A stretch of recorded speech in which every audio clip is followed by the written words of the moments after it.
Zero gravity changes almost everything about the way humans and matter behave.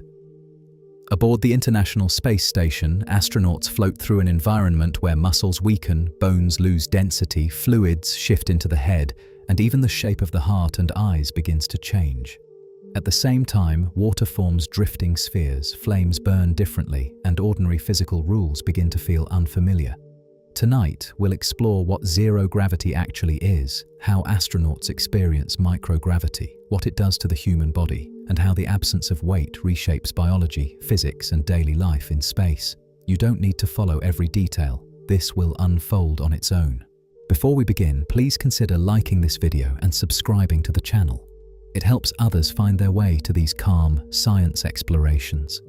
We'll begin with one of the biggest misconceptions about space. True zero gravity almost never exists at all. True zero gravity almost never exists anywhere in the universe. Gravity has infinite range. It diminishes with distance, following what physicists call an inverse square law, but it never fully reaches zero.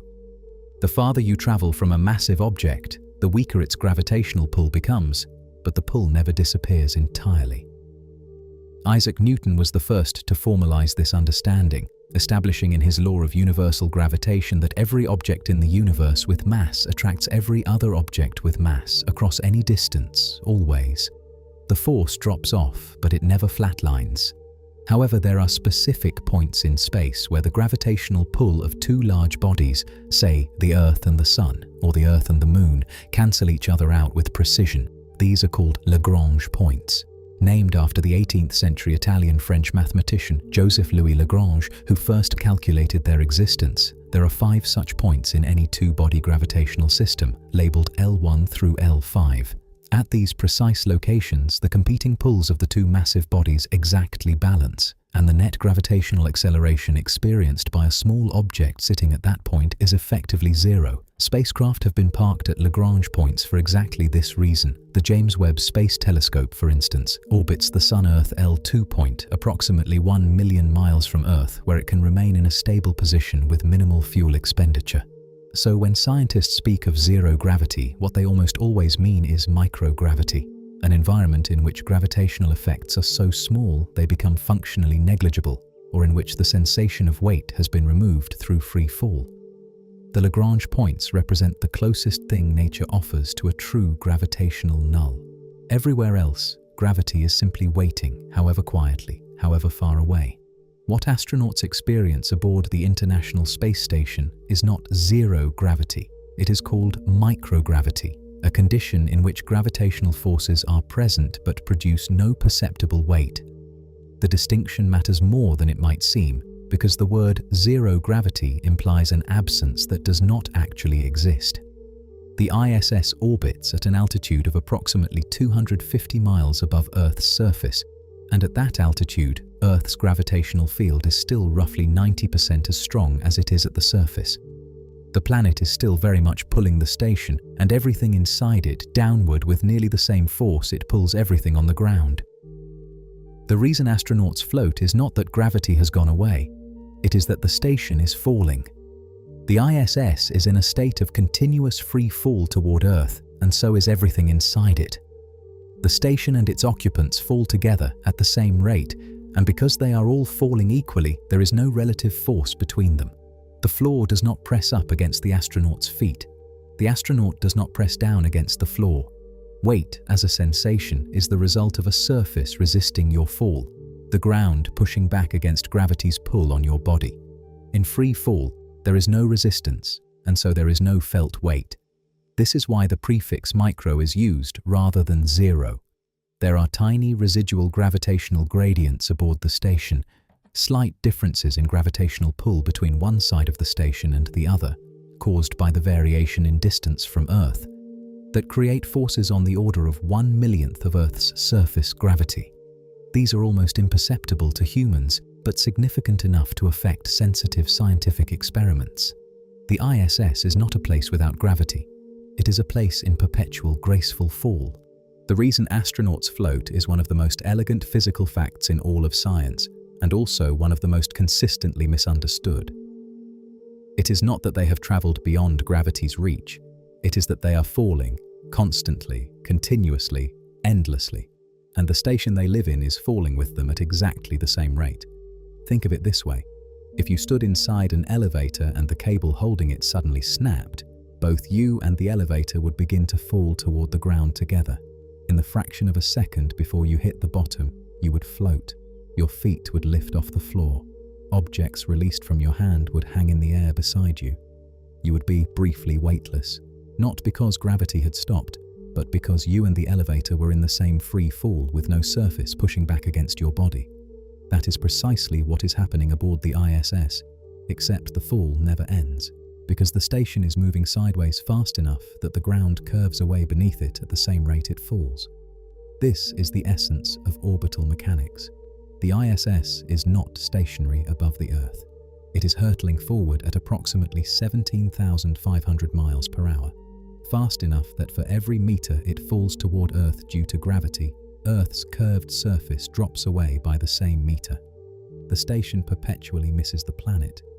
It is, in the most precise sense, a controlled fall around a sphere. The astronauts inside it are not exempt from gravity. They are surrendered to it entirely, which is precisely why they feel none of it at all. The experience of weightlessness in orbit is not just an interesting physical curiosity. It is the observational cornerstone of one of the most profound ideas in the history of physics, Albert Einstein's equivalence principle, which forms the conceptual foundation of his general theory of relativity. Einstein proposed in the early years of the 20th century that the experience of being in free fall is physically indistinguishable from being in a region of space with no gravitational field at all. Not just similar, indistinguishable. There is no experiment you can perform inside a freely falling laboratory that would allow you to determine from inside whether you are falling in a gravitational field or floating in deep space far from any massive object. The physics is identical. The sensations are identical. The measurements are identical. This is what Einstein called the equivalence principle. The implications of this idea are staggering. It means that gravity is not, in the deepest sense, a force at all. It is a geometric property of space-time. Massive objects curve the fabric of space-time around them, and what we call the force of gravity is simply the tendency of objects to follow the straightest possible path through that curved geometry. Free fall feels weightless because it is the natural, unforced motion of an object following the curvature of space-time. It is standing on the ground that requires force, the ground constantly pushing up against your feet, accelerating you away from your natural free-fall trajectory. In Einstein's framework, the astronaut floating in the ISS is not in an unusual or extreme situation. They are moving freely, without resistance, in the most natural way the universe allows. It is the rest of us, pressed against the surface of a planet, who are the ones being constantly pushed. The International Space Station completes one full orbit of the Earth every 90 minutes. To do so, it must travel at approximately 17,500 miles per hour, a speed so extraordinary that most human intuitions about motion simply fail to contain it. At that velocity, the station travels roughly the equivalent of the distance from New York to Los Angeles in about 10 minutes. In a single day, it circles the planet approximately 16 times, crossing over every inhabited region of the Earth, tracing a path that, if plotted on a flat map, looks like a series of overlapping sine waves drifting slowly westward as the planet rotates beneath it. This speed is not arbitrary. It is the precise speed required to maintain orbital mechanics, the exact velocity at which the outward tendency of a moving object to continue in a straight line exactly balances the inward pull of Earth's gravity.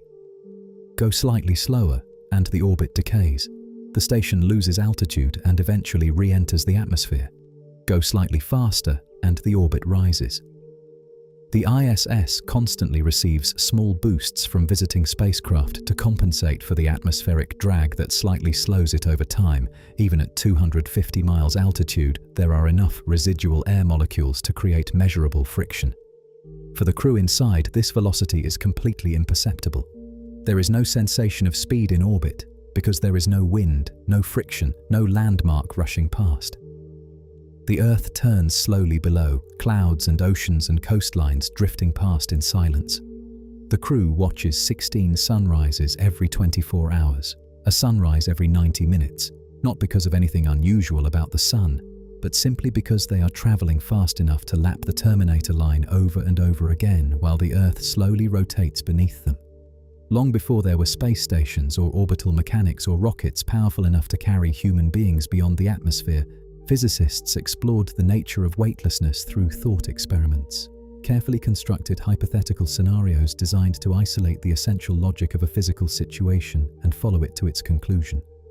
The most famous of these, and the one most directly relevant to understanding what astronauts experience, is the freely falling elevator, a thought experiment that Albert Einstein used as a key building block in developing his general theory of relativity. The scenario is simple. Imagine you are standing inside an elevator. Cables hold it suspended in a building. You feel your weight pressing down through your feet onto the floor pressing back up against you. The familiar sensation of having mass in a gravitational field. Now imagine the cable snaps. The elevator begins to fall freely downward. What do you feel in those first moments of free fall before any collision, in the pure instant of falling? You feel nothing. Your feet lift off the floor. If you had an object in your hand and released it, it would float beside you. A scale beneath your feet would read 0. You would be, in every measurable sense, weightless, even though gravity is pulling on you with exactly the same force it was a moment ago. The reason is that both you and the elevator are now accelerating downward together at the same rate in response to the same gravitational field. There is no relative force between you and the floor. The floor is not resisting your fall. Nothing is pushing back. This is the physical reality of what astronauts live with every day, not the absence of gravity, but the absence of resistance to it. That distinction, seemingly small, changes everything. For decades, before any human being had ridden a rocket into orbit, researchers and engineers had to find ways to study weightlessness on Earth, to test equipment, train astronauts, and conduct experiments in microgravity without actually going to space. The solution was elegant in its simplicity and deeply uncomfortable in practice: a specially modified aircraft that flies in a series of long, arcing parabolic trajectories, each one producing a brief period of genuine microgravity inside the cabin. The aircraft, known colloquially as the Vomit Comet, a name that requires little explanation, climbs steeply to altitude and then follows a ballistic arc, essentially a controlled free fall over the top of a parabola. At the crest of the arc, the plane and everything inside it are in free fall together. For approximately 20 to 25 seconds per arc, passengers experience true weightlessness. The aircraft typically flies 30 to 60 such arcs per mission, providing researchers with a few minutes of cumulative microgravity time in a single flight.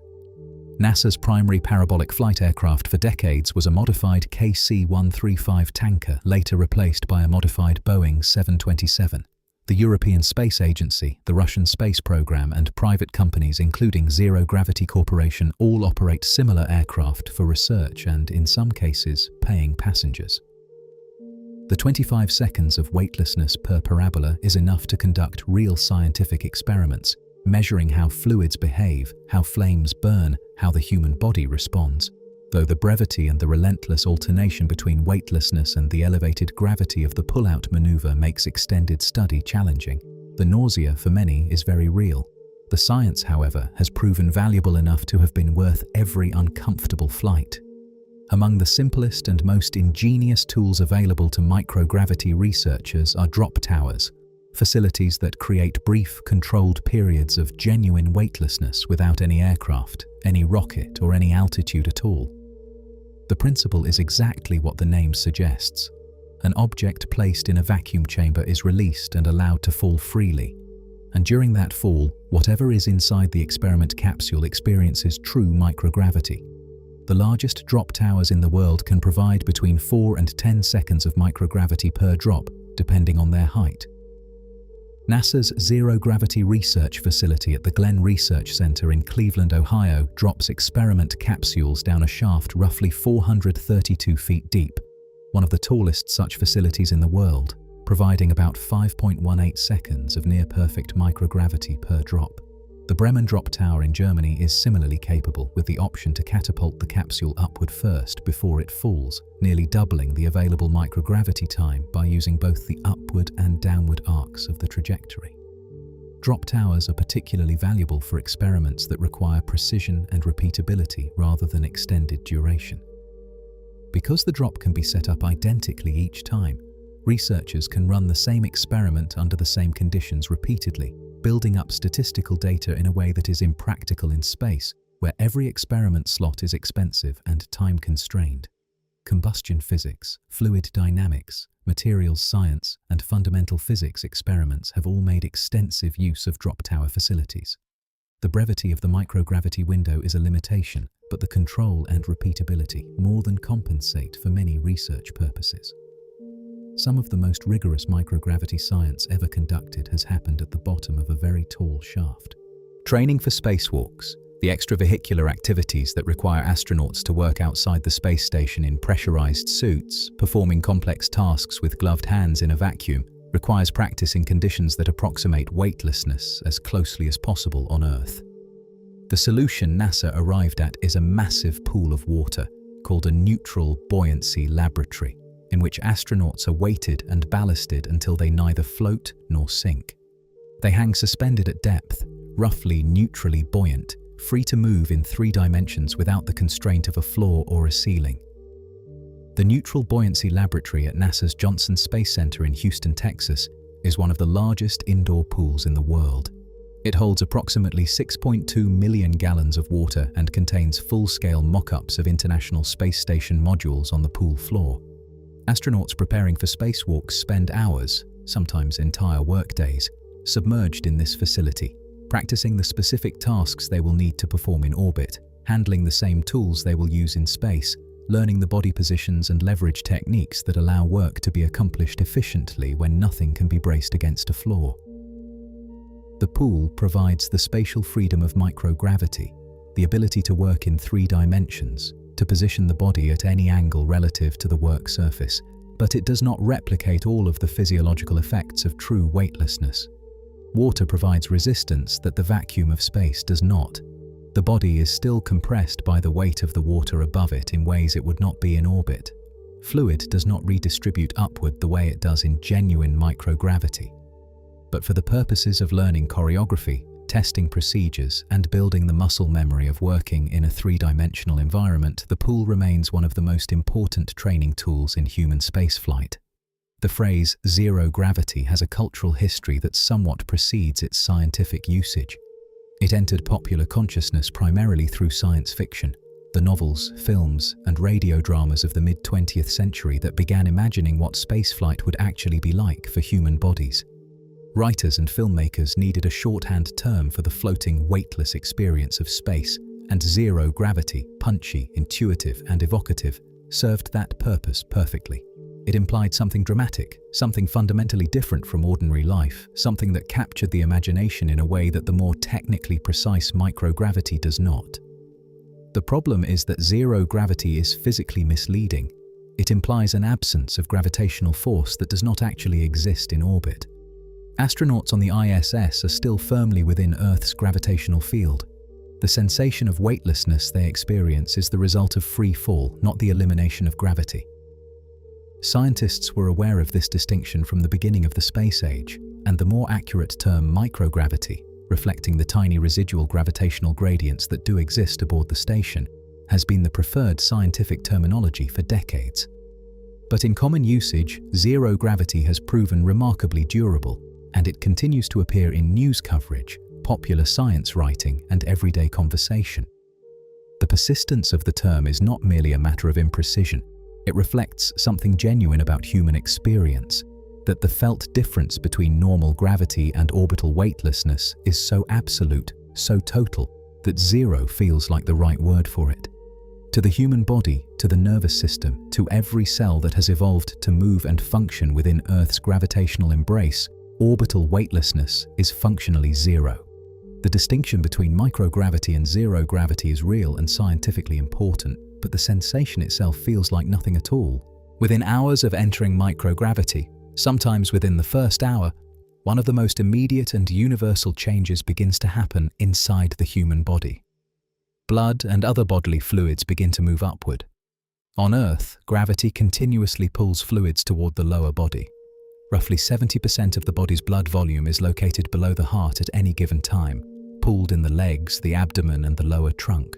The cardiovascular system has evolved over millions of years to work with this distribution. The heart is shaped, the valves are oriented, and the pressure gradients are calibrated for a body that spends most of its time vertical, with most of its fluid below center. In microgravity, that downward pull disappears. Without gravity to hold fluid in the legs, it redistributes upward, into the chest, the neck, the head. The volume of blood in the upper body increases significantly. The face swells. The sinuses fill. The neck veins become visibly distended in photographs of astronauts in orbit. The legs, deprived of the fluid they normally carry, slim down and become thinner, what the astronaut corps sometimes calls chicken legs, a phrase that captures the slightly surreal visual of a floating human being with slender lower limbs and a round, congested face. This redistribution is not merely cosmetic. It has physiological consequences that ripple through nearly every system in the body. The brain interprets the increased fluid in the upper body as a signal that total blood volume is too high and begins ordering the kidneys to excrete fluid, which means astronauts urinate more frequently in their first days in orbit and are at risk of dehydration. The heart, suddenly receiving more blood, temporarily increases its output, and the pressure changes in the skull and orbits begin the cascade of effects on vision and intracranial pressure that researchers are still working to fully understand. All of this begins within hours. The body starts rewriting itself the moment the weight leaves. One of the most consistently reported discomforts of life in microgravity, one that astronauts frequently mention in interviews and mission journals, is a sensation closely resembling a perpetual head cold. The sinuses are congested. The nose feels stuffy and full. Breathing through the nose can feel labored, and the sense of smell, which depends critically on air moving freely through the nasal passages, is muffled and dulled. Unlike an ordinary head cold, this congestion does not come from a virus or a bacterial infection. It comes from physics. The mechanism is the same fluid redistribution that begins within hours of entering orbit.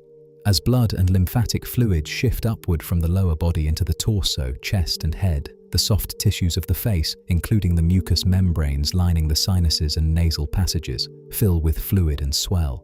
The sinuses, which on Earth rely partly on gravity to drain downward into the throat, no longer drain the way they are designed to. Fluid accumulates. The nasal passages narrow. The familiar sensation of congestion sets in, and it does not leave because its cause, the upward shift of fluid, does not leave either.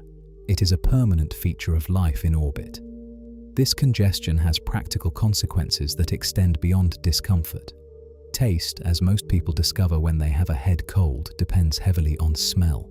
The volatile compounds in food that give it most of its flavor reach the olfactory receptors at the back of the nasal passage, not the taste receptors on the tongue. When the sense of smell is muffled, food tastes blander, flatter, less distinct. Astronauts consistently report preferring stronger flavored foods in orbit, spicier, saltier, more intensely seasoned than what they might choose on Earth. Space food programs have gradually adapted to this, developing formulations with more concentrated flavors to compensate for the dampened olfactory environment of life in a permanently congested head. Among the strange physical changes that microgravity produces in the human body is one that sounds almost too good to be true. Astronauts grow taller in space, not by a small measurement error kind of amount, but by a measurable, significant margin, up to approximately 2 inches for an adult of average height, representing a height increase of around 3%. It happens to essentially every astronaut who spends time in orbit. It happens relatively quickly, and it has everything to do with the spine. The human vertebral column is not a single solid bone. It is a stack of vertebrae separated by intervertebral discs, cushioning structures made of a tough outer shell of fibrous cartilage surrounding a gel-like inner core. These discs function as shock absorbers, distributing the compressive forces that move through the spine during walking, running, carrying, and simply standing upright. Under Earth's gravity, the spine is continuously compressed. The weight of the upper body presses down through the vertebrae. The discs are squeezed. Throughout the course of a typical day, a person is measurably shorter by evening than they were when they first stood up in the morning. The discs have compressed slightly under the accumulated load of hours of standing and moving. They re-expand during sleep when the body is horizontal and the compressive load is removed. In microgravity, the compressive load never returns. Without gravity pressing the vertebrae together, the discs are free to expand fully, and they do, absorbing fluid and swelling to their uncompressed dimensions. The entire spine lengthens.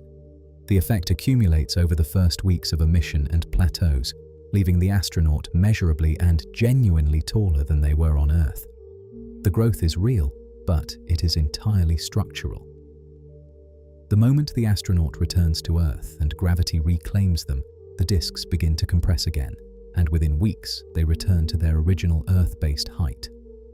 The height gained in microgravity is impermanent. It does not represent any new biological growth.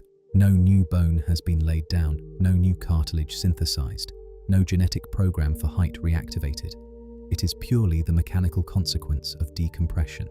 The intervertebral discs, freed from the constant downward pressure of gravity, expanding to their natural unloaded dimensions. The moment an astronaut steps off the landing craft and gravity reasserts itself, the process begins reversing.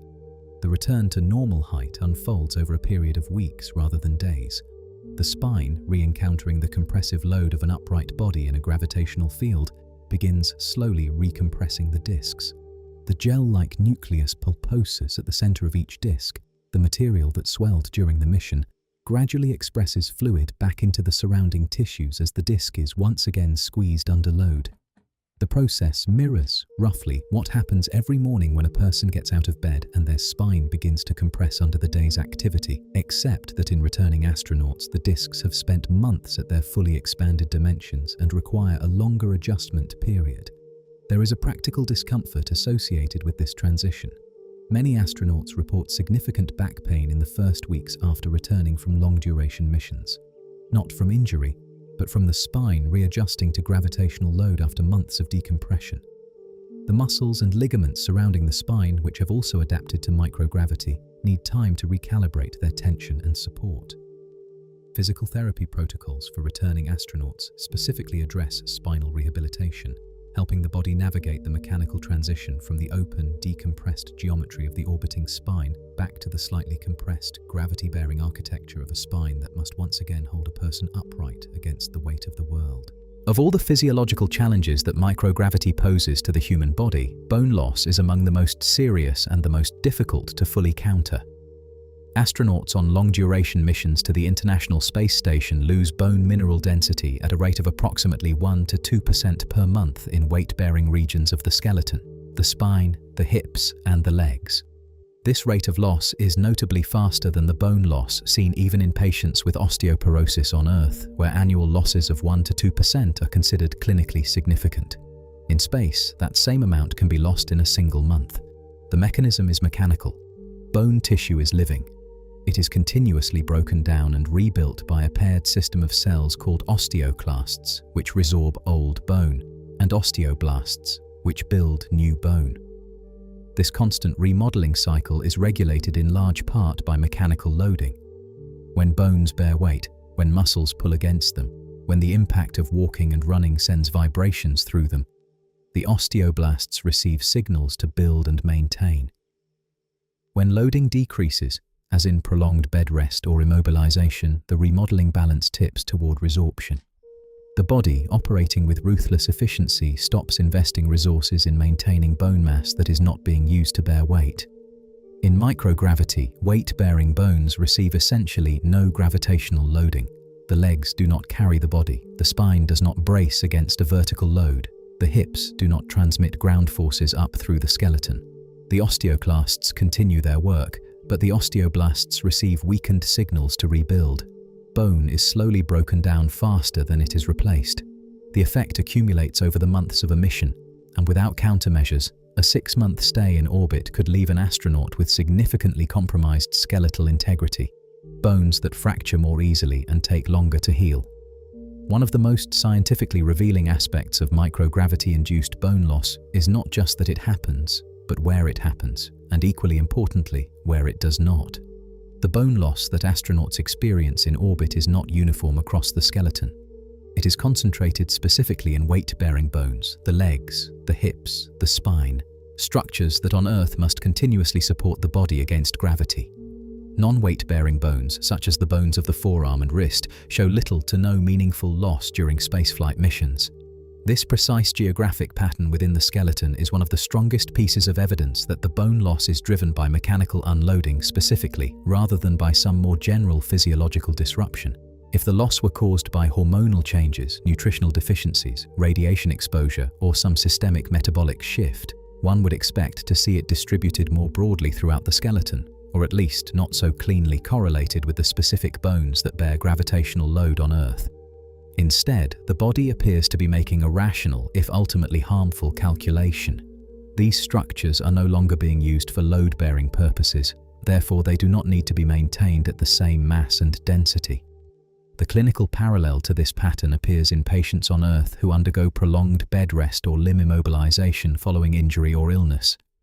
In those cases too, the bones that are unloaded, the ones that would normally bear body weight during standing and walking, show measurable density loss over weeks and months of disuse, while bones in active use maintain their density. Microgravity is, in this sense, an extreme form of the same phenomenon, occurring across all the weight-bearing bones simultaneously, relentlessly, for as long as the mission lasts. The skeleton does not distinguish between injury-related unloading and orbital free fall. It simply adapts to what is asked of it. The timing of bone loss in spaceflight reveals something important about how the skeleton responds to the sudden removal of mechanical loading. The process does not begin gradually, building slowly over the weeks and months of a mission. It begins almost immediately, with measurable acceleration in the earliest days of weightlessness. Studies have found elevated levels of bone resorption markers, chemical signals in the blood and urine that indicate osteoclast activity and active bone breakdown within the first 2 weeks of spaceflight, sometimes within days of launch. The specific markers that researchers track include N-telepeptide and pyridinium crosslinks, compounds released into circulation when osteoclasts break down the collagen matrix of bone. These markers rise sharply in astronauts shortly after arrival in orbit, indicating that the balance of bone remodeling has quickly shifted toward net resorption. Osteoblast activity, the bone-building side of the equation, does not increase to compensate. If anything, some studies suggest osteoblast signaling weakens in microgravity. The result is an early, rapid imbalance that, if left unchecked, would lead to significant bone loss long before any mission was complete. This early acceleration has important implications for mission planning and countermeasure design. It means that the skeleton begins paying a metabolic cost from essentially the moment of weightlessness, and that countermeasures, exercise, nutrition, medication, need to be implemented from the very beginning of a mission, not introduced later as a response to observed bone loss. It also suggests that even short-duration missions, previously assumed to carry minimal skeletal risk, may impose some measurable bone density cost. The body's response to unloading is not a slow, reluctant adaptation. It is rapid, decisive, and well underway before most astronauts have finished unpacking. There is a striking parallel between what happens to the skeleton during long-duration spaceflight and what happens during the biological aging process on Earth. Astronauts spending 6 months on the International Space Station can accumulate bone density losses in weight-bearing regions, the hip, the spine, the femur, that are comparable in magnitude to the bone density changes seen over decades of aging in older adults on Earth. The structural outcome looks similar. The bones become less dense, more porous, more susceptible to fracture, more vulnerable to loads that a healthier skeleton would absorb without consequence. However, it is critically important to understand that this resemblance is superficial in a biological sense. Space-induced bone loss is a mechanical unloading response, the skeleton adapting to the absence of gravitational loading by reducing the mass it maintains in structures no longer required to bear weight. Biological aging, by contrast, involves systemic cellular senescence, the gradual decline of the bone remodeling cells themselves, changes in hormonal regulation, shifts in calcium metabolism, and a host of other processes operating at the genetic and molecular level that are fundamentally different in mechanism from simple mechanical disuse. The distinction matters practically because space-induced bone loss is often, though not always, reversible. With intensive rehabilitation following a mission, targeted resistance exercise, careful nutritional support, and in some cases pharmaceutical intervention using bisphosphonates, which are drugs that slow bone resorption, astronauts have shown significant recovery of bone density in the months after returning to Earth. Age-related bone loss driven by irreversible cellular changes does not respond to rehabilitation in the same way. The skeleton in space is not truly aging. It is responding, quickly, efficiently, and unfortunately, to the mechanical reality of its environment. The countermeasure program for bone and muscle loss aboard the International Space Station is built around a single, non-negotiable principle. The body must be loaded. Without mechanical stress applied to bones and muscles, both will degrade at rates that would make long-duration missions medically untenable. And so, embedded into every crew schedule as a requirement rather than a recommendation is approximately 2 hours of exercise every single day, a regimen that consumes a significant fraction of the working day aboard the station and has evolved considerably over the decades of continuous human presence in orbit. The primary piece of resistance exercise equipment aboard the ISS is the Advanced Resistive Exercise Device, or ARED, a sophisticated machine that uses vacuum cylinders to generate resistance forces equivalent to free weights, allowing astronauts to perform squats, deadlifts, bench presses, and other loaded movements that approximate weight-bearing exercise on Earth. The ARED was a significant upgrade over earlier exercise equipment on the station, which relied on elastic resistance bands and was less effective at generating the bone-loading forces needed to slow skeletal degradation. Research has confirmed that pre-flight exercise training improves an astronaut's performance on the ARED during a mission, just as pre-season training improves athletes' performance during competition. Cardiovascular exercise is conducted on treadmills, which require a harness system to hold the astronaut against the running surface, since gravity is not available to do so, and on cycle ergometers. The combination of resistive and cardiovascular exercise is designed to address both bone density and cardiovascular fitness, both of which deteriorate in microgravity. Despite this rigorous 2-hour daily protocol, bone loss still progresses proportionally to mission length. The exercise slows the degradation significantly but does not stop it. It is a holding action, essential, carefully designed, and still imperfect. Despite all of the exercise protocols, nutritional supplementation, pharmaceutical interventions, and monitoring systems that protect astronauts aboard the International Space Station, one relationship remains stubbornly consistent across the body of spaceflight research. The longer the mission, the greater the skeletal cost. Bone density loss progresses proportionally to the duration of exposure to microgravity. And while the rate of loss may slow somewhat over extended missions, some research suggests the most rapid loss occurs in the first 6 months, with a possible partial plateau thereafter.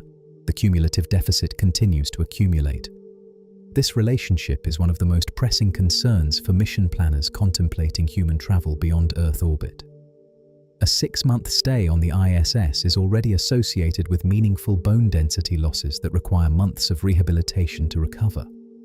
A mission to Mars, which, depending on orbital mechanics and mission architecture, could require astronauts to spend 6 months in transit each way plus an unknown surface period, would expose the crew to a duration of microgravity that has never been endured by any human being, and the skeletal consequences are not fully understood. The Canadian Space Agency's T-bone experiments, conducted as part of NASA's CIPHER program, have been specifically designed to investigate how bone loss in space behaves over different mission lengths, 6 weeks, 6 months, and 1 year, and to identify which individuals are most at risk and which factors predict greater or lesser bone loss. Understanding the individual variability in skeletal response to microgravity is as important as understanding the average response. Some astronauts lose more bone than others under identical conditions, and identifying the biological factors that explain this variation could eventually allow mission planners to screen crews and personalize countermeasure programs for the long journeys to come. The skeletal muscle system is exquisitely tuned to the demands placed on it. It does not maintain mass beyond what is needed. Muscles that are regularly loaded and used grow stronger and denser. Muscles that are underused shrink, a process called atrophy, from the Greek for wasting away. On Earth, this phenomenon is well documented in patients who spend extended periods in bed following illness or surgery, or who have a limb immobilized in a cast. In space, where gravity no longer demands that the muscles continuously support and move a body against a downward pull, atrophy proceeds with alarming speed. Research published in peer-reviewed space medicine literature indicates that astronauts can experience reductions in skeletal muscle mass and strength of up to approximately 30% within the first month of spaceflight, a rate of loss far exceeding what is typically seen even in clinical cases of bed rest on Earth. The muscles most severely affected are the postural muscles, those that work continuously on Earth to keep the body upright against gravity, the muscles of the lower back, the legs, and the core. These muscles, accustomed to constant low-level activation just to maintain posture, find themselves suddenly with nothing to resist. Without stimulus, they begin to diminish. The cellular mechanisms of this atrophy involve changes in gene expression. The molecular signals that regulate muscle protein synthesis are down-regulated, while signals promoting protein breakdown are up-regulated. ISS experiments using lab-on-chip muscle tissue models have confirmed that microgravity acts directly on muscle cells at the molecular level, altering gene expression patterns related to muscle growth and metabolism independently of the reduced neural activation that also contributes to atrophy. The muscle is not simply being told to do less work. It is being told, at a genetic level, to be less muscle. The daily 2-hour exercise regimen aboard the International Space Station is not an optional wellness program. It is a medical necessity, a structured intervention designed to prevent a level of muscular deterioration that would, without it, render the crew physically incapable of safe re-entry, landing, and the return to Earth normal activity. Research has estimated that without the daily exercise protocols currently in place, an astronaut spending 6 months in microgravity would emerge from the mission with muscle mass and function comparable to that of an 80-year-old person. The comparison to elderly physiology is not casual or approximate. The mechanisms of muscle wasting in space, disuse-driven atrophy, loss of fast-twitch muscle fibers, decline in muscle protein synthesis, reduction in muscle stem cell activity, mirror in important ways the mechanisms of sarcopenia, the progressive age-related loss of muscle mass that is a major contributor to functional decline, falls, and loss of independence in elderly populations on Earth. The timescale is dramatically compressed in microgravity, but the biological pathways show meaningful overlap, which is one of the reasons space medicine researchers believe that studying muscle atrophy in astronauts may yield insights applicable to treating sarcopenia in aging patients. For the astronauts themselves, the stakes are immediate and personal. Upon returning from a long mission, crew members must be carried from the landing capsule on stretchers. They cannot walk unassisted immediately after landing, not only because of muscle weakness but because of the profound cardiovascular and neurological readjustment required when gravity returns. The rehabilitation period following a 6-month mission typically involves months of physical therapy, focused specifically on rebuilding the muscular capacity that microgravity has steadily and relentlessly withdrawn. The 2 hours of daily exercise in orbit buys significantly better starting conditions, but it cannot prevent the debt entirely. The atrophy that microgravity causes in skeletal muscle is not simply a matter of the muscles being used less and consequently maintaining less mass. Research conducted aboard the International Space Station using advanced tissue modeling technology has revealed that microgravity acts on muscle biology at the molecular level, altering the expression of specific genes that regulate how muscles grow, maintain themselves, and respond to physical demand. ISS experiments using miniaturized lab-on-chip devices, small platforms containing 3-dimensional muscle tissue constructed from actual human muscle cells, have allowed researchers to study microgravity's direct effects on muscle at a level of detail not possible by observing whole astronauts. In these experiments, muscle cells exposed to microgravity showed decreased expression of genes related to muscle growth and metabolism, changes that appeared within days and persisted throughout the exposure period.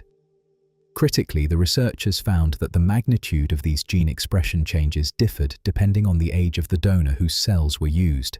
Young adult cells and older adult cells responded to microgravity differently, suggesting that the cellular machinery governing muscle maintenance may interact with the microgravity environment in age-dependent ways.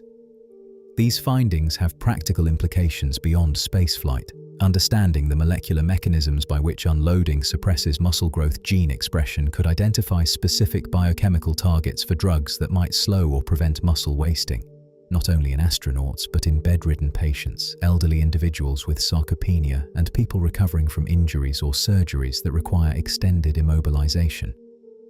The ISS, in this respect, functions as a research laboratory for human health conditions on Earth.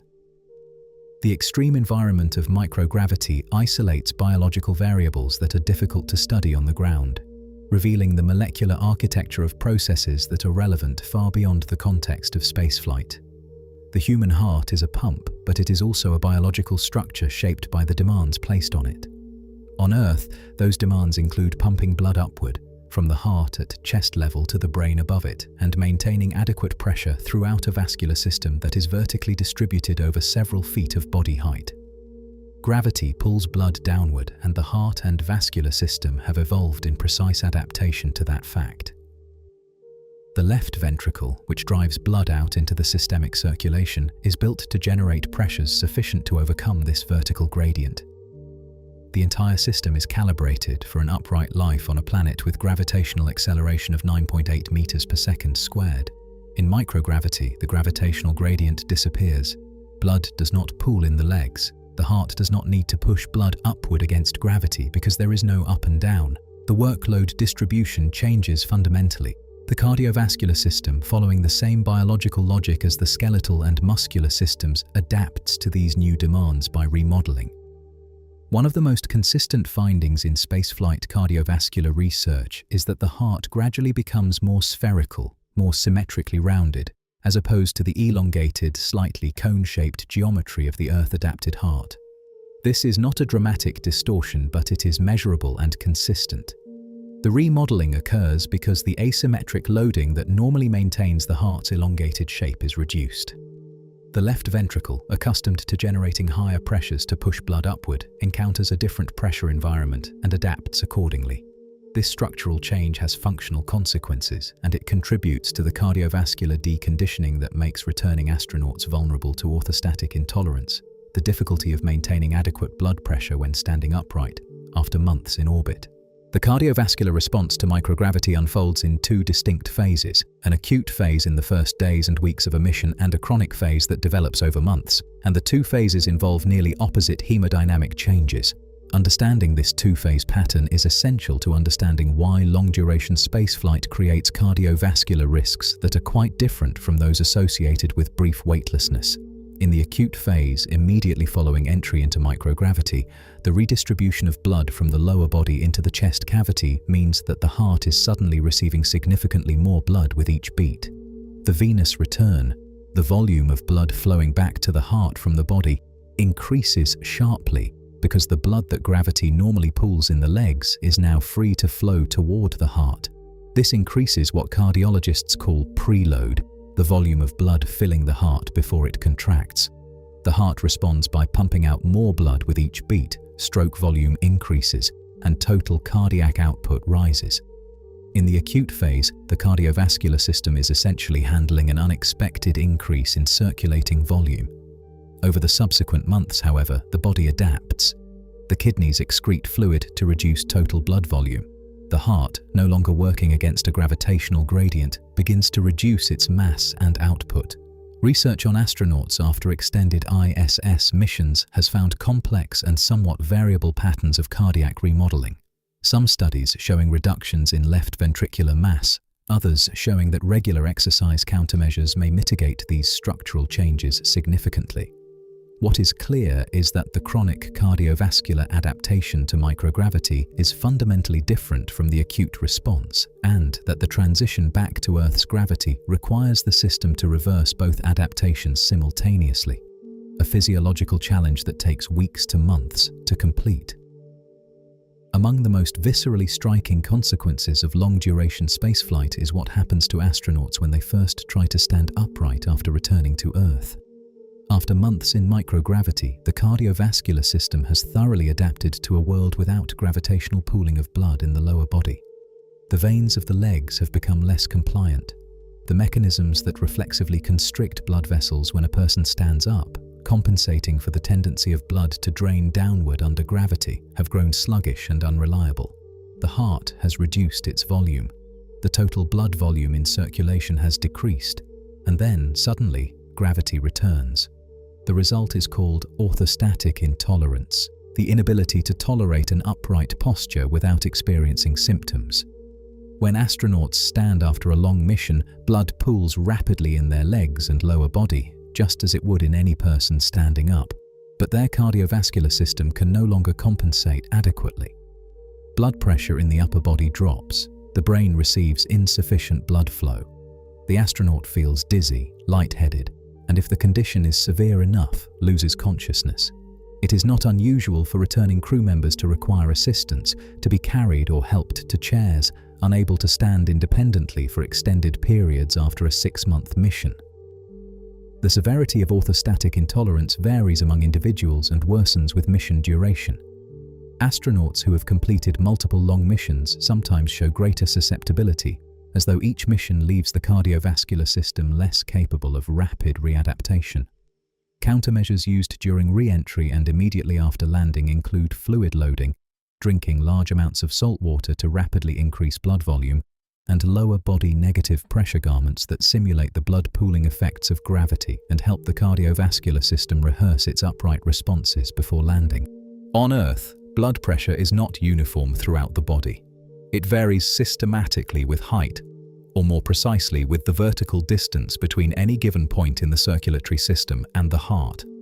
Below the heart, where the weight of a column of blood adds to the pressure being generated by the heart's contraction, pressures are higher. In the feet of a standing person, blood pressure can be significantly higher than it is in the heart. Above the heart, where the blood must be pushed upward against gravity, pressures are lower. In the head and brain, arterial pressure is lower than it is at the same heart level. This vertical gradient is a fundamental feature of circulation in a gravitational environment, and the cardiovascular system has evolved in precise adaptation to it. In microgravity, the vertical gradient disappears. There is no longer a consistent direction of gravitational pull to create pressure differences related to height.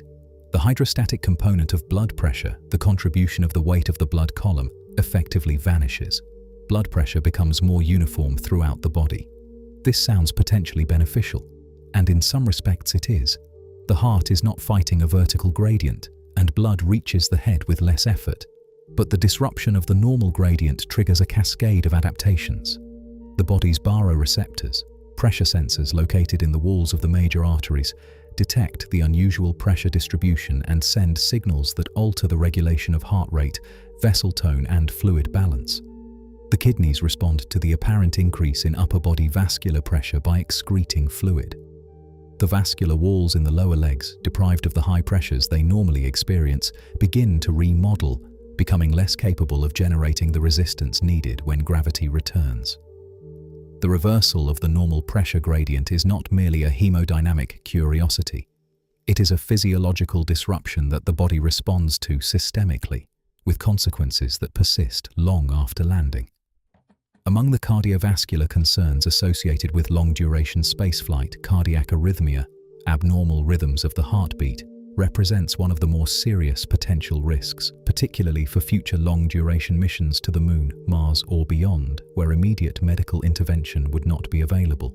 Research into the electrical behavior of the heart in microgravity has identified measurable changes that indicate increased arrhythmia risk, even in healthy, carefully screened astronauts. One of the key markers researchers track is the corrected QT interval, a measure derived from the electrocardiogram that reflects the time required for the heart's ventricles to electrically recover after each contraction. A prolonged corrected QT interval is associated with increased susceptibility to a type of dangerous, potentially fatal arrhythmia called ventricular tachycardia. Studies and systematic reviews of spaceflight cardiovascular data have found that the corrected QT interval tends to increase in astronauts during long-duration missions, suggesting that the heart's electrical properties are being altered by the microgravity environment. The mechanisms underlying this change are not fully established, but likely involve a combination of factors. The fluid shifts that alter electrolyte concentrations in and around cardiac tissue. The autonomic nervous system changes associated with microgravity and the stress of spaceflight. The structural remodeling of the heart muscle itself, and potentially the elevated radiation environment of low Earth orbit, which may cause subtle damage to cardiac cells over time. The risk associated with these changes for ISS missions, where return to Earth is possible within hours in an emergency, is considered manageable. For missions to Mars, where no rapid return is possible and where the radiation environment is considerably more severe, arrhythmia risk is one of the medical concerns receiving the most serious research attention.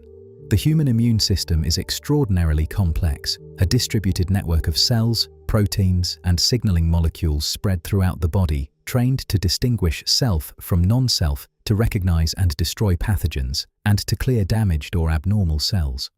On Earth, it operates under the influence of gravity like every other biological system.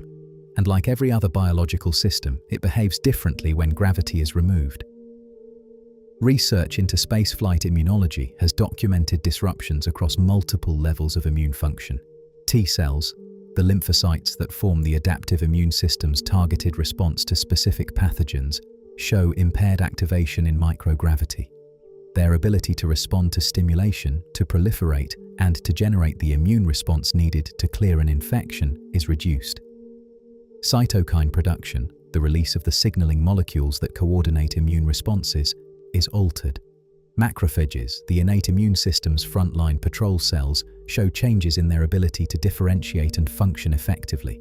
The practical consequence of these changes is an immune system less capable of defending against infection. This is a genuine concern aboard a space station where crew members are in close quarters, sharing air and surfaces, with limited access to fresh produce, and with the psychological and physiological stresses of mission life adding to immunological burden.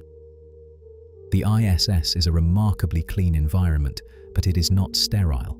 It hosts a microbial community on its surfaces that shifts over time, and an impaired immune system is less capable of maintaining the balance between resident microbes and active infection.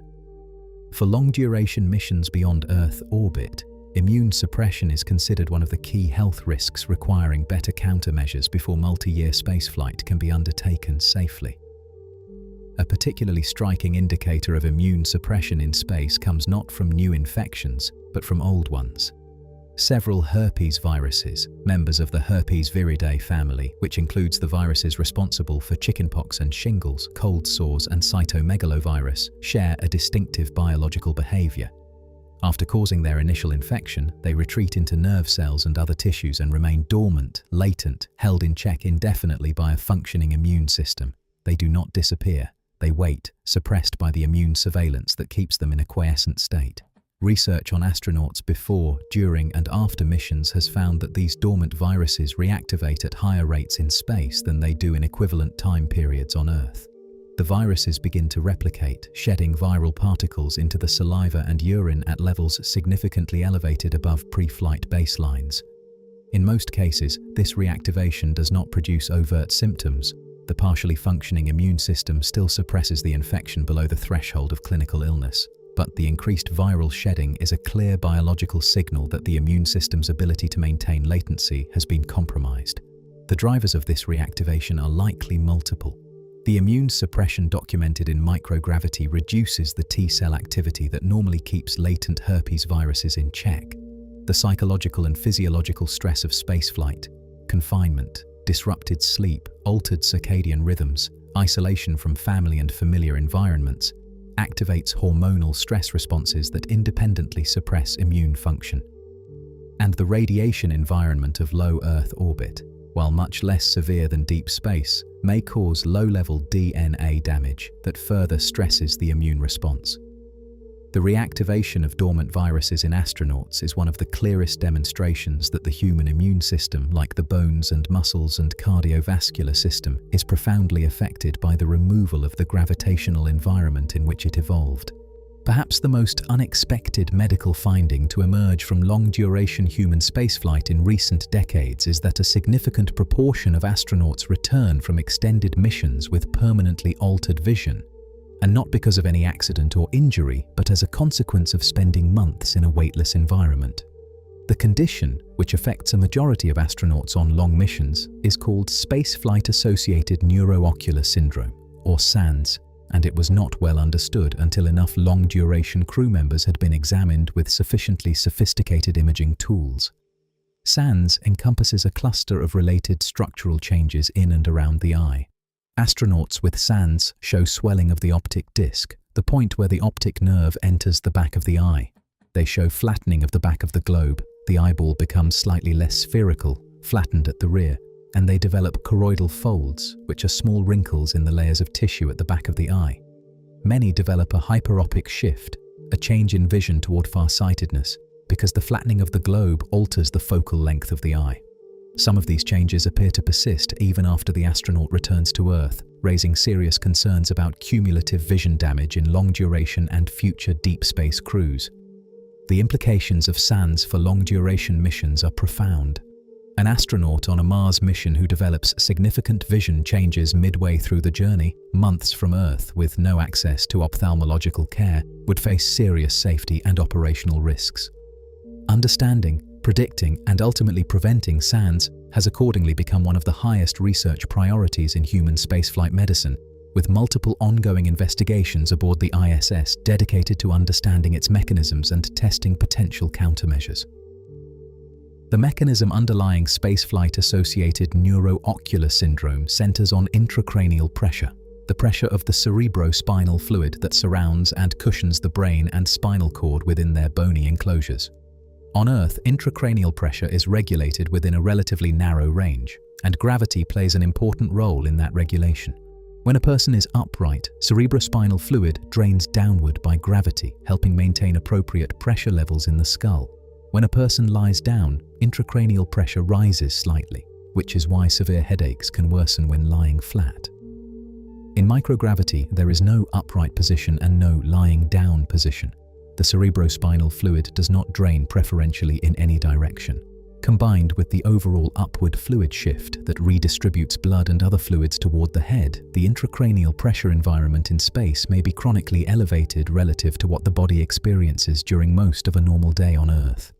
Researchers studying SANS believe that this chronically elevated intracranial pressure, or possibly alterations in the pulsatile pressure waves that normally flow through cerebrospinal fluid, presses on the optic nerve where it exits the skull, causing the optic disc swelling observed in affected astronauts. The pressure transmitted down the optic nerve sheath also presses on the back of the eye from inside the skull, contributing to the flattening of the posterior globe. The eye, nestled in its orbit with relatively little room to expand outward, is squeezed from behind by the elevated fluid pressure, and its shape changes in response. This is a remarkably indirect consequence of weightlessness, a fluid physics problem in the skull expressing itself as a vision problem in the eye. It illustrates how deeply interconnected the body's systems are and how a change in one domain, fluid distribution, can propagate through the body in ways that were entirely unanticipated when human spaceflight began. In 2015, NASA launched what has become one of the most celebrated and scientifically productive studies in the history of human spaceflight research, an experiment made possible by a coincidence of genetics and professional circumstance that no research designer could have engineered intentionally. Two astronauts, identical twins, were both available for missions. Scott Kelly would fly to the International Space Station for a record-setting near-year-long mission, while his twin brother Mark Kelly, also a NASA astronaut retired from active flight status, would remain on Earth as a genetically identical ground control. The scientific value of a genetically matched control subject cannot be overstated. Interpreting the biological changes that occur during spaceflight is normally complicated by baseline individual variation. It is difficult to know whether a change observed in an astronaut represents the effect of spaceflight or simply reflects natural fluctuation in a biological parameter that is already highly variable between individuals. With identical twins, the genetic confound is essentially eliminated. Any difference between Scott and Mark that was not present before the mission and that emerged during or after the year in space could be attributed, with much greater confidence than is normally possible, to the spaceflight environment. The study recruited researchers from across NASA and from partner institutions, producing analyses spanning genomics, proteomics, metabolomics, cognitive testing, microbiome characterization, cardiovascular assessment, and immunology. The comprehensive multi-system data set it generated represented a level of biological characterization of spaceflight that had never been attempted before. Many of the findings confirmed and quantified things researchers had suspected. Others were genuinely surprising. The twins' study became a landmark, not just for space medicine, but for biology, as a demonstration of the extraordinary sensitivity of human physiology to changes in the physical environment. One of the most counterintuitive and scientifically striking findings from the NASA twins study involved telomeres, the protective caps at the ends of chromosomes that are broadly associated with cellular aging and genomic stability. Telomeres shorten over time with each cell division, and shorter telomeres are generally associated with biological aging, cellular senescence, and increased vulnerability to disease. It was natural, therefore, to predict that the stresses of spaceflight, microgravity, radiation, disrupted sleep, psychological burden, would accelerate telomere shortening in Scott Kelly. Instead, the opposite happened. Scott Kelly's telomeres lengthened during his year aboard the ISS. His average telomere length measured through the mission was greater in space than it had been on Earth before launch. Researchers hypothesized that this paradoxical lengthening might be related to the intense exercise regimen aboard the station. Exercise is known to activate telomerase, the enzyme that adds length back to shortened telomeres, or possibly to the changed metabolic environment of spaceflight in ways not yet fully understood. However, the story did not end there, and its conclusion is more sobering. When Scott Kelly returned to Earth, his telomeres did not simply return to their pre-mission baseline. They shortened rapidly, more rapidly than would be expected from normal aging, and when the dust settled, he was found to have a higher proportion of short telomeres than he had possessed before the mission ever began. The net effect of the year in space was not protective of his telomeres. It was damaging. The elongation during the mission appears to have been a temporary, possibly compensatory response, masking an underlying accumulation of genomic stress. The short telomere count, a potential marker for increased risk of chromosomal instability, was elevated, and researchers are still working to fully understand what this means for long-term health. The NASA twins study was designed from the outset to be comprehensive, to examine not just one or two biological systems, but as many as possible simultaneously in the hope of capturing the full scope of what a year in space does to the human body. The results delivered on that ambition, producing findings across systems that, taken together, painted a picture of extraordinary biological responsiveness to the spaceflight environment. Almost everything changed, and most of it, but not all of it, changed back. Among the findings, gene expression patterns, the specific genes being actively transcribed and translated into proteins at any given time, shifted substantially during the mission. Thousands of genes showed altered expression, with some involved in immune function, DNA repair, and cellular stress response showing the most pronounced changes.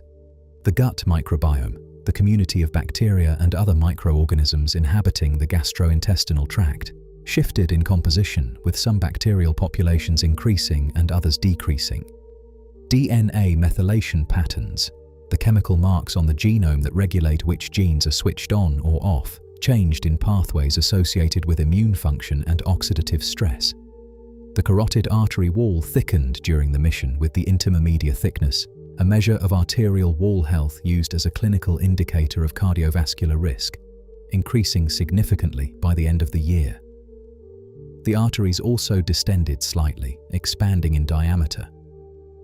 These changes, indicative of early vascular remodeling, raised concerns about long-term cardiovascular health. Most of the changes observed across systems returned toward pre-flight levels within 6 months after Scott Kelly landed, but several did not fully normalize. The 6 months after a year in space were not sufficient to erase all of its biological signatures, and researchers believe that some of the changes may be permanent.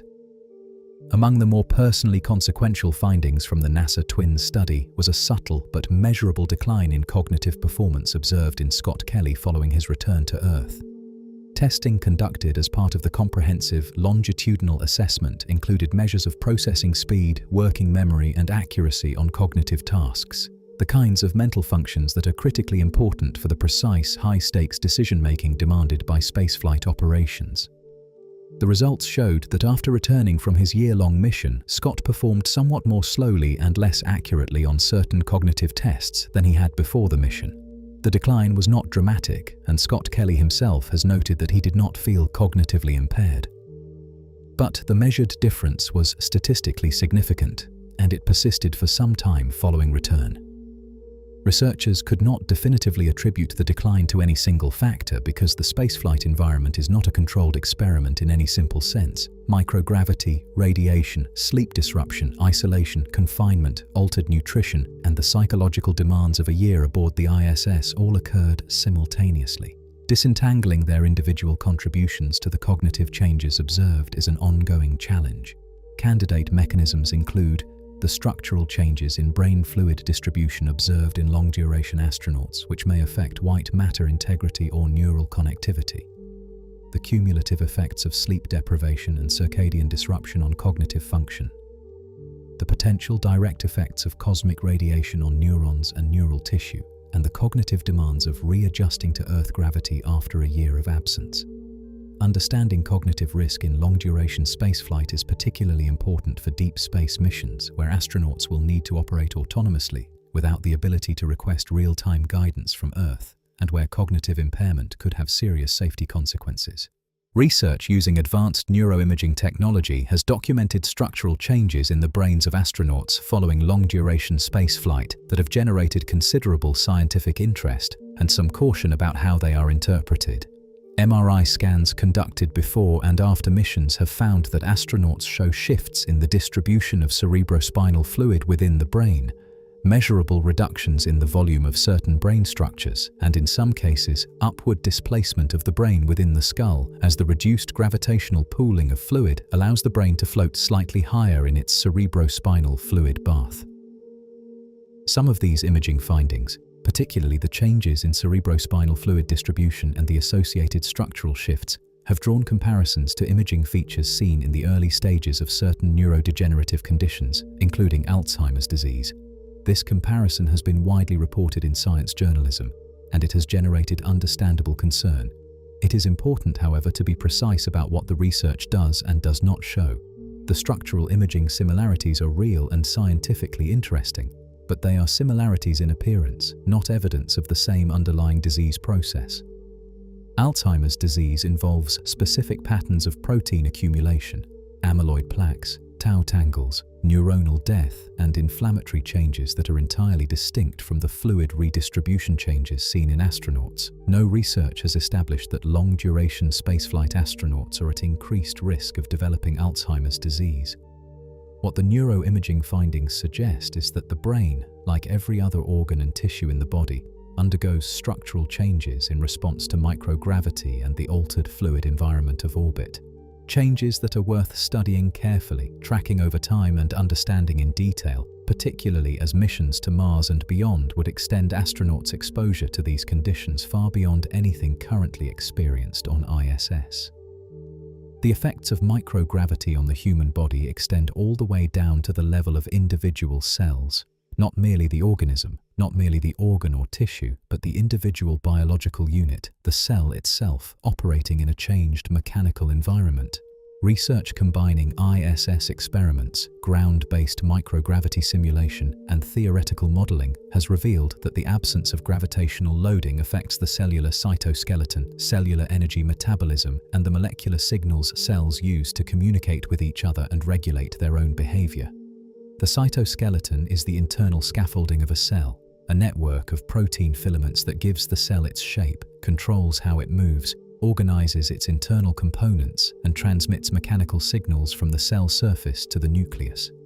Gravity contributes to the mechanical forces acting on the cytoskeleton, both directly through the weight of cellular components and indirectly through the fluid flows and pressure gradients that gravity creates in tissues and organs.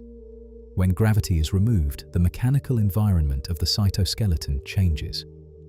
Studies have found reorganization of cytoskeletal architecture in cells exposed to microgravity, alterations that cascade downstream, affecting gene expression and protein production. Mitochondrial function, the energy metabolism at the heart of every cell's ability to do work, is also affected. Microgravity has been shown to alter mitochondrial structure and activity in multiple cell types, including muscle cells, bone cells, and immune cells. The disruption of mitochondrial function has wide-ranging consequences because mitochondria are not only the cell's power generators, but also key players in the signaling cascades that regulate cell survival, stress response, and programmed cell death.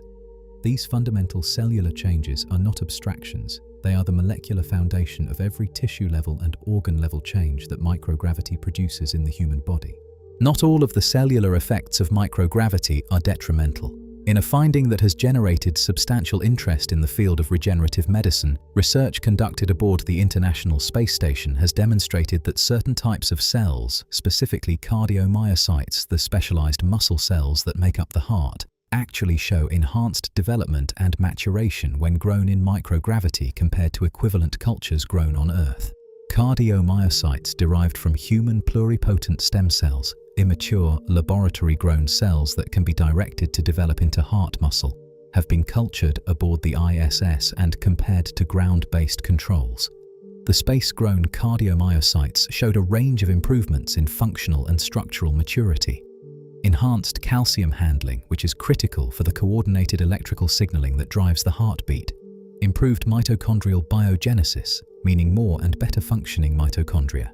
And advanced structural organization, including longer sarcomere units, the contractile building blocks of muscle fibers, and more mature architectural arrangement.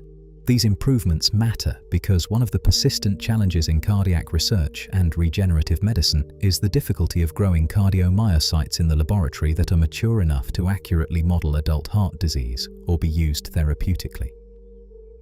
Ground-based cardiac cell cultures tend to remain in an immature, fetal-like state. The microgravity environment appears to promote a more mature developmental trajectory, potentially because the absence of gravitational compression allows cells to self-organize into three-dimensional structures that better mimic the architecture of real cardiac tissue.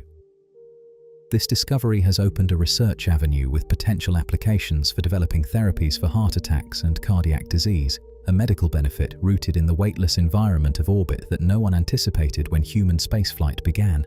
A peculiar and scientifically valuable consequence of growing cells in microgravity is that cancer cells, freed from the flattening effect of gravity on traditional laboratory cultures, spontaneously form three-dimensional spherical clusters called spheroids, structures that more closely resemble how tumors actually grow inside the human body than the flat, two-dimensional cell monolayers that have been the standard of oncology laboratory research for decades.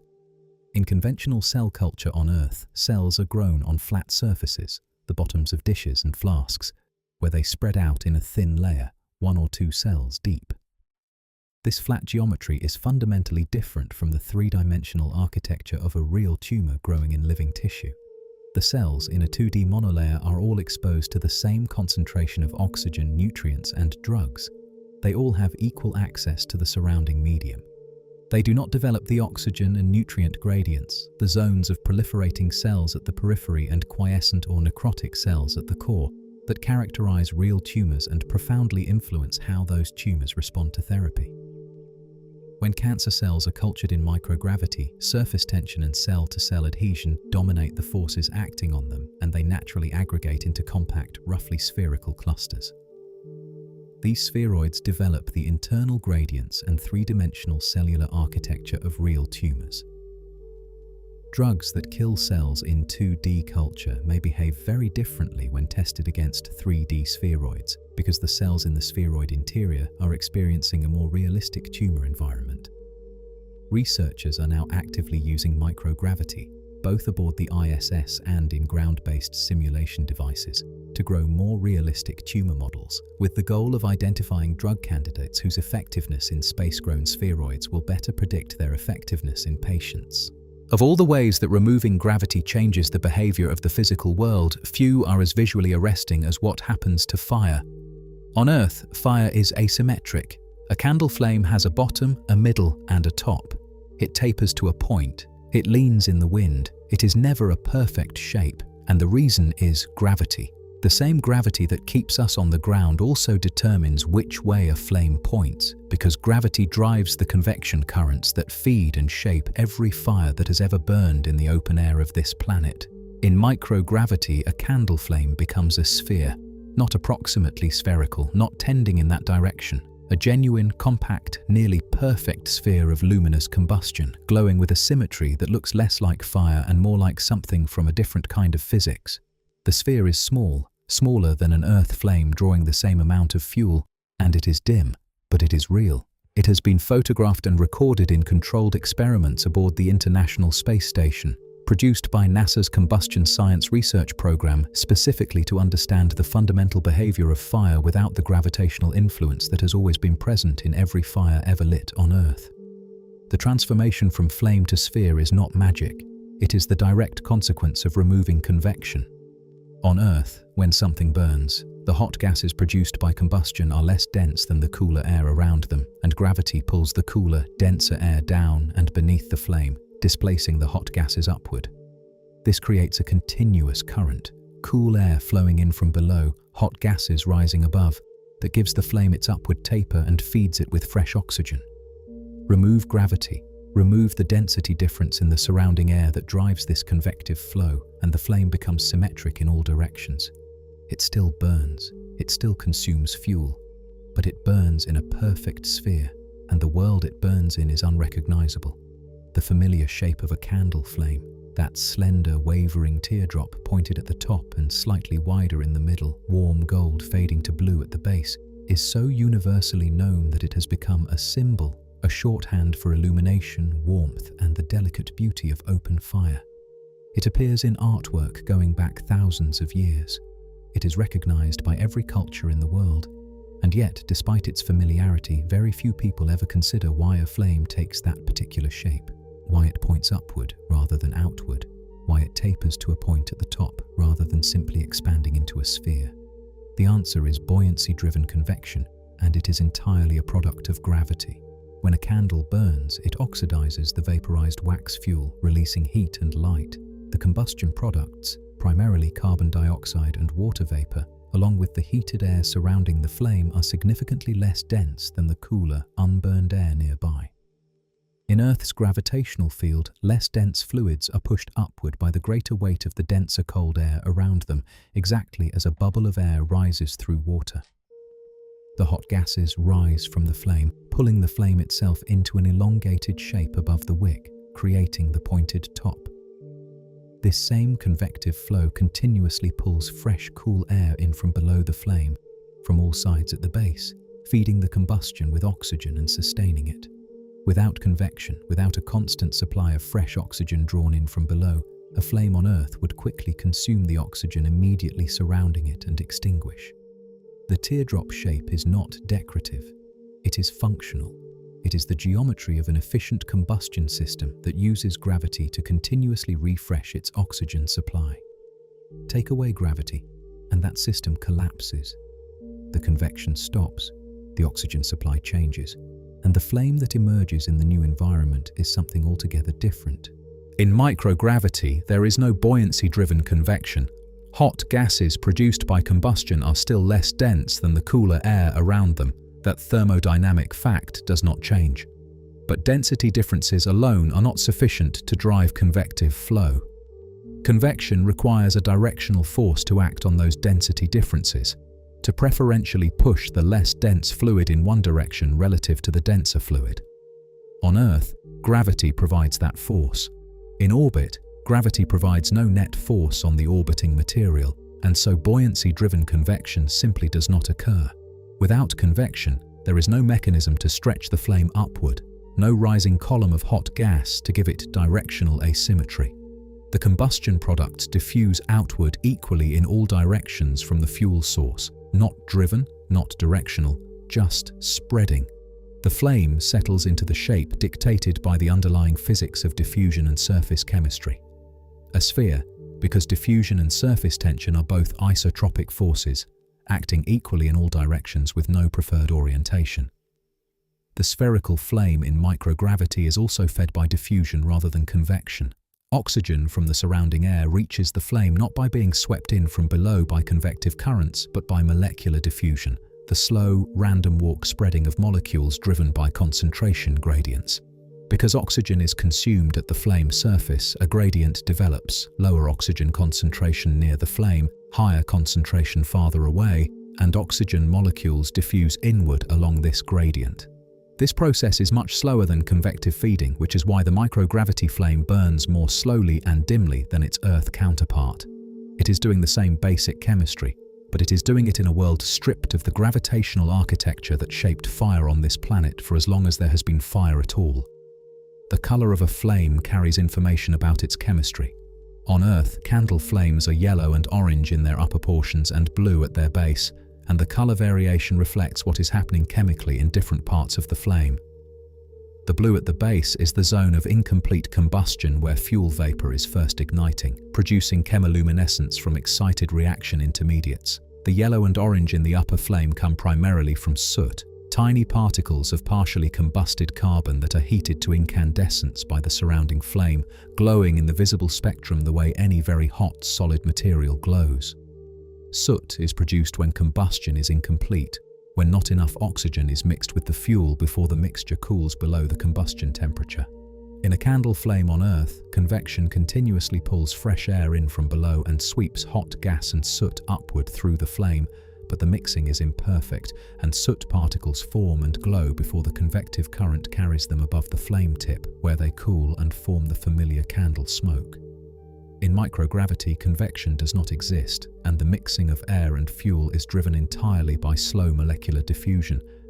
The result is that combustion in the microgravity spherical flame is more thorough and more uniform.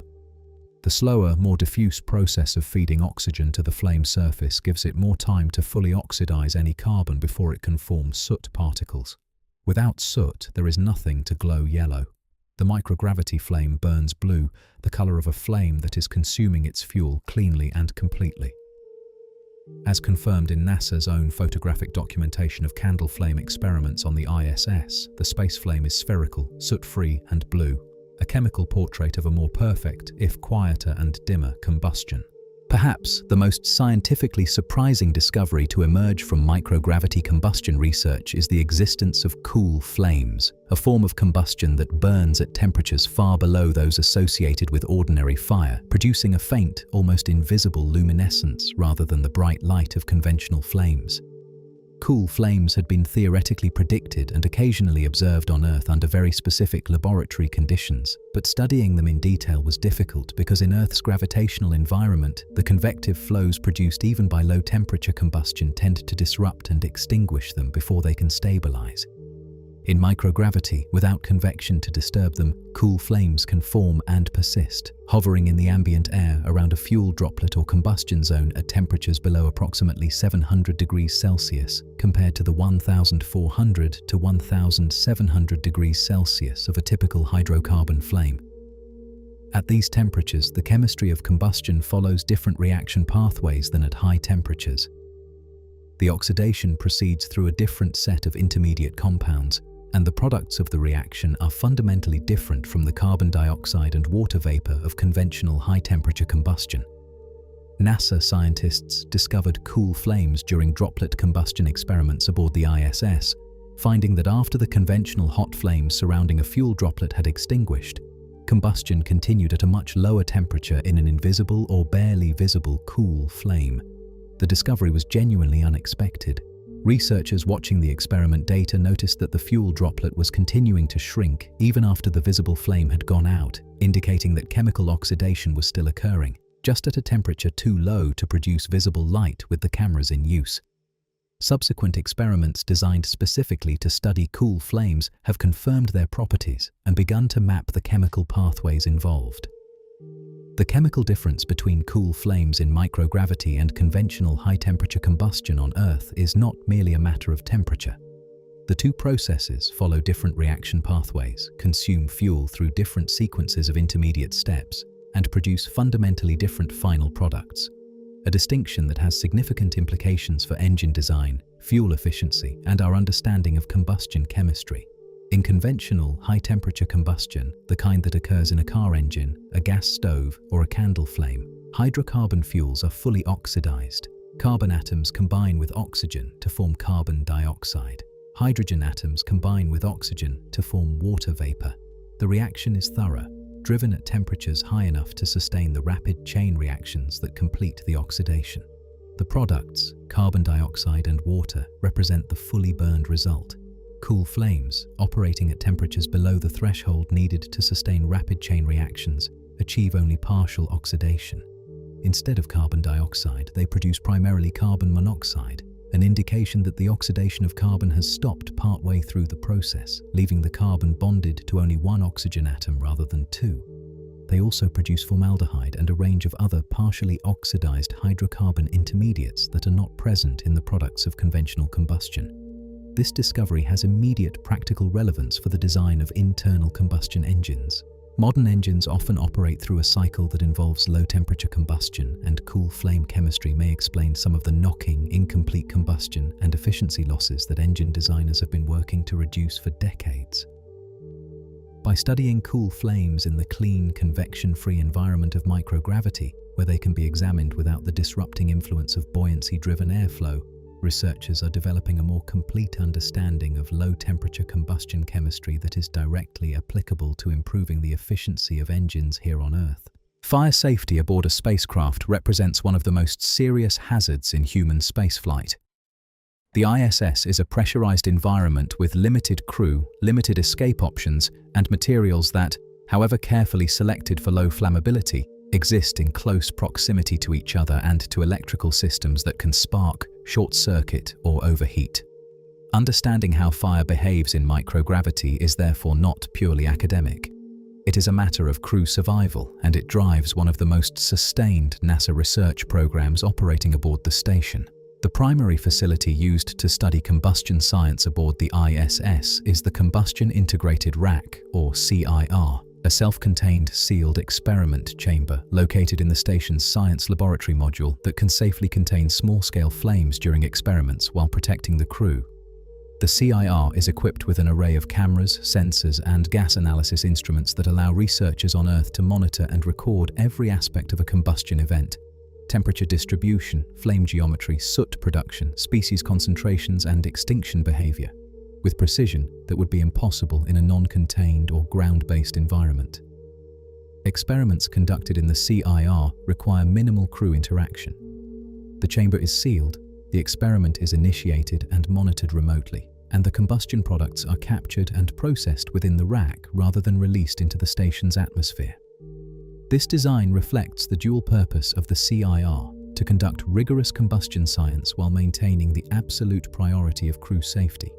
The experiments performed in this facility over more than 2 decades of station operations have produced a body of knowledge about microgravity combustion, flame structure, extinction limits, material flammability, suppression effectiveness, that has informed both spacecraft fire safety standards and fundamental combustion research in laboratories around the world. The burning and suppression of solids experiments, known by the acronym BASS, with a second iteration called BASS-2, represent some of the most practically important combustion research ever conducted aboard the International Space Station. Run in 2011 and 2014 respectively, these experiments had a straightforward and urgent mission: to systematically determine which solid materials burn in microgravity, how they burn, and how effectively various methods of extinguishing them work under orbital conditions. The need for this knowledge is direct. Every material used in the construction and furnishing of a spacecraft, every fabric, polymer, foam, wire insulation, adhesive, and structural panel is a potential fuel if a fire breaks out. On Earth, material flammability standards are established through testing performed in normal gravity. But microgravity changes the conditions of combustion in fundamental ways. A material that is self-extinguishing on Earth, that will not sustain a flame once an ignition source is removed, may behave very differently in microgravity, where the absence of convective cooling and the changed dynamics of oxygen supply can alter ignition thresholds and flame spread rates in ways that are not predictable from ground-based testing. BASS and BASS-2 tested a wide variety of solid fuel samples under controlled microgravity conditions, measuring ignition characteristics, flame spread rates, and the effectiveness of different suppression approaches. Among the findings, some materials that were expected to be relatively safe proved more flammable in microgravity than anticipated. Extinguishing burning solids in microgravity required different approaches than those used on Earth. Some conventional methods were less effective, and the altered flame geometry complicated the application of suppression agents. The data generated by these experiments directly influenced the selection and testing of materials approved for use in spacecraft construction, making every mission since their completion somewhat safer than those before. The fire extinguisher is one of the most familiar and trusted pieces of safety equipment in any built environment. Its function seems simple: direct a stream of suppressing agent, water, foam, carbon dioxide, dry chemical at a burning material, and the fire goes out. The principle relies on one or more of the basic requirements for combustion: remove oxygen, reduce temperature below ignition threshold, or interrupt the chemical chain reaction. On Earth, this works predictably, reliably, and in ways that have been refined by decades of testing and real-world use in gravitational conditions. In microgravity, the dynamics of fire suppression change in ways that are not immediately intuitive. The absence of convective flow means that a localized application of suppressing agent does not disperse the way it would on Earth, where convection would carry it through the surrounding air and help it reach the oxygen feeding the flame. Instead, the agent forms a localized cloud that may or may not effectively blanket the fuel surface. Carbon dioxide extinguishers, which work on Earth partly by displacing oxygen from around the flame through convective spreading, must instead rely entirely on direct contact and diffusion in microgravity, a slower and less certain process. NASA experiments have found that under some microgravity conditions, a carbon dioxide discharge around a flame can create a localized layer of inert gas that chokes the flame effectively. But the dynamics are sensitive to the timing, distance, and direction of application in ways that require specific training for microgravity use. The burning and suppression of solids experiments and related research programs have also investigated water mist as a potential suppression approach in microgravity, with promising results. Designing suppression systems for future spacecraft and lunar or Martian habitats requires understanding not just what fires look like in those environments, but what it actually takes to put them out. The study of combustion in microgravity has a dual mandate: improve spacecraft fire safety and advance the fundamental understanding of combustion in ways that benefit engineering on Earth. The second mandate has proven richly productive, generating insights into basic combustion physics, the behavior of fuel droplets, the structure of diffusion flames, the mechanisms of ignition and extinction, the chemistry of cool flames and soot formation, that were simply not accessible in ground-based experiments where gravity's influence is omnipresent and impossible to fully remove. One of the most direct pathways from microgravity combustion research to terrestrial application runs through internal combustion engines. Modern engines are complex thermodynamic systems that combust fuel in complex, transient ways, not in the simple, steady-state conditions of a laboratory flame, but in rapidly changing pressure and temperature environments where partial reactions, incomplete combustion, knock, and cycle-to-cycle variability are ongoing engineering challenges. The cool flames discovered in microgravity experiments turn out to be directly relevant to low-temperature combustion phenomena that occur in modern engine designs, and the fundamental understanding of their chemistry developed in space is being applied to improving combustion efficiency and reducing emissions. Fuel droplet combustion research, experiments that study how individual droplets of liquid fuel ignite, burn, and extinguish in microgravity, has provided quantitative data on droplet burning rates, flame structure, and extinction behavior that serves as ground truth for computational models of spray combustion used in the design of aircraft engines, gas turbines, and power plant burners. The investment in understanding how fire behaves in a world without gravity has returned, as so much space research does, with benefits for the world that gravity built, making engines cleaner, more efficient, and better understood than they were before. Water in microgravity does something that seems to belong to a different world entirely. Released from a container, freed from the force that has always pulled it downward and shaped it into pores and puddles and rivers and rain, it becomes a sphere. Not an oval, not a teardrop, not a flat spreading pool, a sphere drawn into that shape by surface tension, the molecular cohesive forces that act between water molecules at the liquid's surface, pulling the surface area to its minimum. The minimum surface area for any given volume is a sphere. On Earth, gravity overwhelms surface tension for all but the tiniest drops, flattening and elongating water into the forms we recognize. In microgravity, surface tension wins without contest. These spheres of water in space have been photographed extensively by astronauts aboard the ISS, and the images have a peculiarly beautiful quality: luminous, slightly wobbly spheres of water floating in the cabin air, distorting and reflecting the world around them like living lenses. Astronauts have released food dye into floating water spheres and watched it swirl. They have placed effervescent tablets into water spheres and watched the bubbles form inside the liquid without the water falling away. The spheres can be quite large, hand-sized volumes of water freely floating, before they become unstable and break apart into smaller spheres. The physics underlying the spherical shape is elegant and simple. Surface tension is a property of the intermolecular forces between water molecules, specifically the tendency of molecules at the surface to be pulled inward by the molecules around them, because surface molecules have fewer neighbors than interior molecules and experience a net inward force. This creates an effective tension at the liquid's surface that acts like an elastic membrane, pulling the surface toward minimum area. In microgravity, with no competing gravitational force, this tension is the only force shaping the water, and minimum area means sphere. On Earth, surface tension is a force we notice only in specific circumstances, the way a water strider walks on water, the way a needle can be balanced on a water surface if placed gently, the way water beads on a freshly waxed surface or on a lotus leaf. In most practical situations involving water, gravity dominates. A glass of water poured from a height falls and spreads because gravity overwhelms surface tension at any volume larger than a small drop. Pipes, channels, containers, cups, all of the infrastructure we build for managing water are designed around the fact that gravity will always pull water downward, and surface tension is a minor secondary consideration. In microgravity, this hierarchy inverts completely. Surface tension does not become stronger in space. The molecular forces between water molecules are exactly the same as they are on Earth. What changes is that gravity is no longer there to compete with it. Surface tension, a force that is negligible compared to gravity at scales larger than a few millimeters on Earth, becomes the dominant organizing force for liquids in microgravity at scales of centimeters and larger. This has profound consequences for fluid engineering in space. Every system that involves liquids, fuel tanks, water supply, cooling systems, biological experiments, must be designed around the reality that the liquid inside will not rest at the bottom of its container. It will cling to whatever surface it first contacts, spreading across walls and through interconnected spaces by capillary action. The same surface tension-driven process that pulls water up through narrow plant stems and through the wicks of candles.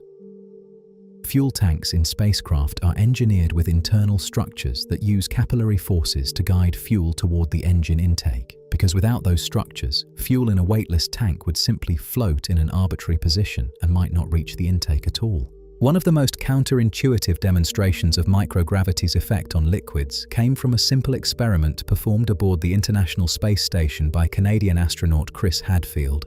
An experiment that, despite its basic premise, produced results that surprised most Earthbound viewers. Hadfield took a thoroughly wet washcloth and wrung it out, twisted it hard, the way one would squeeze water from a cloth after washing dishes, and filmed what happened to the water that emerged from the cloth. On Earth, the physics of this action is entirely predictable. The mechanical pressure of twisting squeezes water out of the cloth's fibers.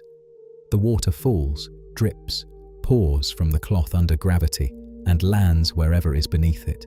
The cloth empties, the water goes down, and the two separate. In microgravity, the water goes nowhere. As Hadfield twisted the cloth, water was indeed squeezed from the fibers, but with no gravity to pull it away from the cloth, and with surface tension making water want to remain in contact with any surface it touches, the water had nowhere to go. It clung to the cloth, spreading outward around the twisted fabric in a thick, coherent cylinder, a sleeve of water that wrapped around the cloth, maintaining contact with its surface, unable and unwilling to fall. The water did not drip, it did not pour. It simply accumulated on the cloth's surface in an ever-thickening layer, a liquid shell rotating slowly with the cloth itself. Eventually, if enough water accumulated, it would form large free-floating globules, but only when the volume became large enough that the cohesive forces holding the water to the cloth could no longer keep it attached.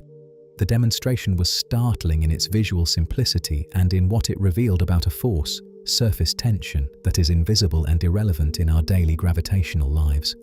In a glass of carbonated water on Earth, the behavior of bubbles seems entirely natural and inevitable. Carbon dioxide gas comes out of solution at nucleation sites on the glass walls, forms small bubbles, and those bubbles rise to the surface. They rise because they are less dense than the surrounding liquid, and gravity pulls the denser liquid down around them, pushing the bubbles upward through the process of buoyancy. The bubbles reach the surface, burst, and release their gas. The process is continuous, self-clearing, and driven entirely by the density difference between gas and liquid interacting with gravitational acceleration. In microgravity, there is no buoyancy. A bubble of gas that forms within a liquid stays exactly where it forms. It has no tendency to move in any direction, because there is no preferred direction, no up or down for buoyancy to act between. Gas bubbles in space accumulate within the liquid, growing as more dissolved gas comes out of solution, merging with neighboring bubbles when they contact each other, and forming larger and larger gas pockets distributed throughout the liquid without any organized tendency to escape. This behavior creates serious engineering challenges for any system that involves liquids with dissolved gases, or any system where heating liquid might produce steam or gas. In a heating system or boiler in microgravity, steam bubbles produced by heating do not rise to a surface and escape. They form wherever the liquid is heated, remain there, and insulate the hot surface from the liquid, potentially causing dangerous local overheating.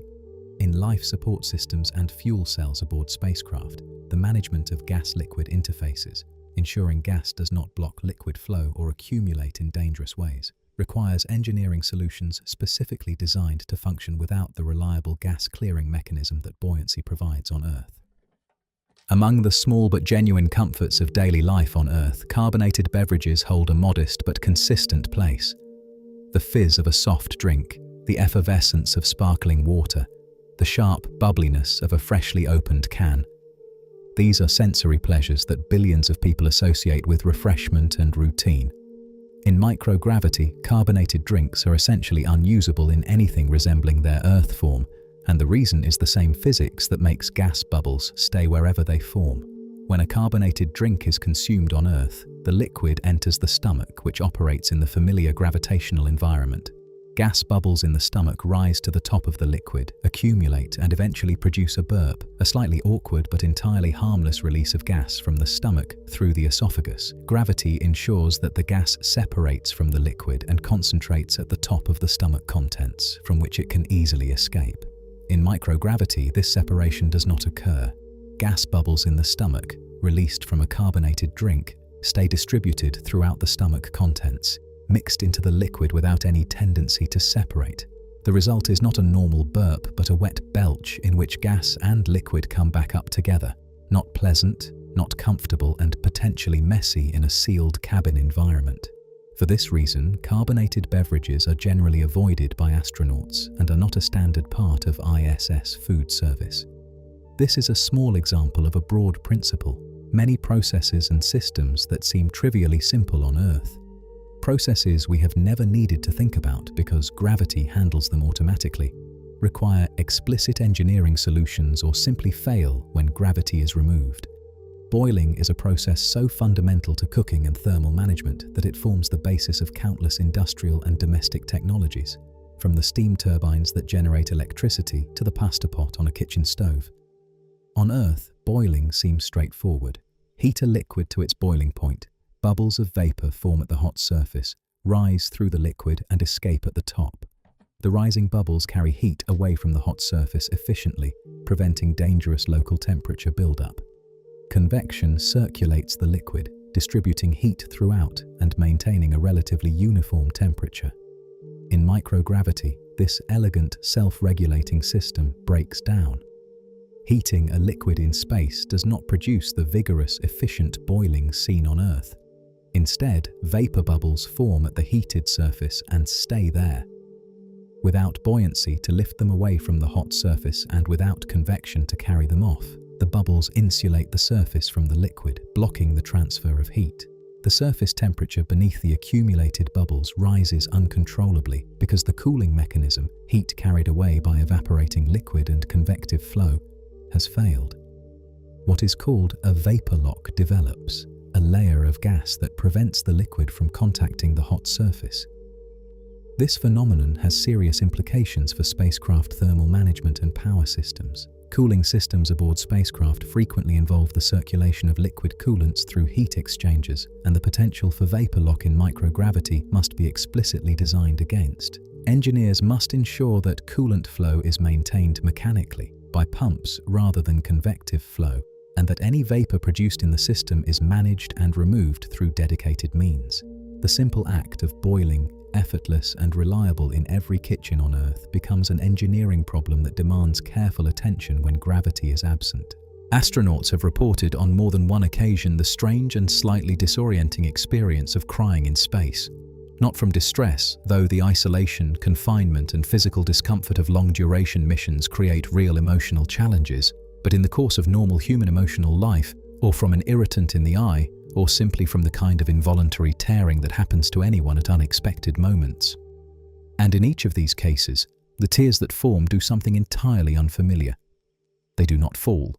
They cannot. In microgravity, there is nothing to pull them downward.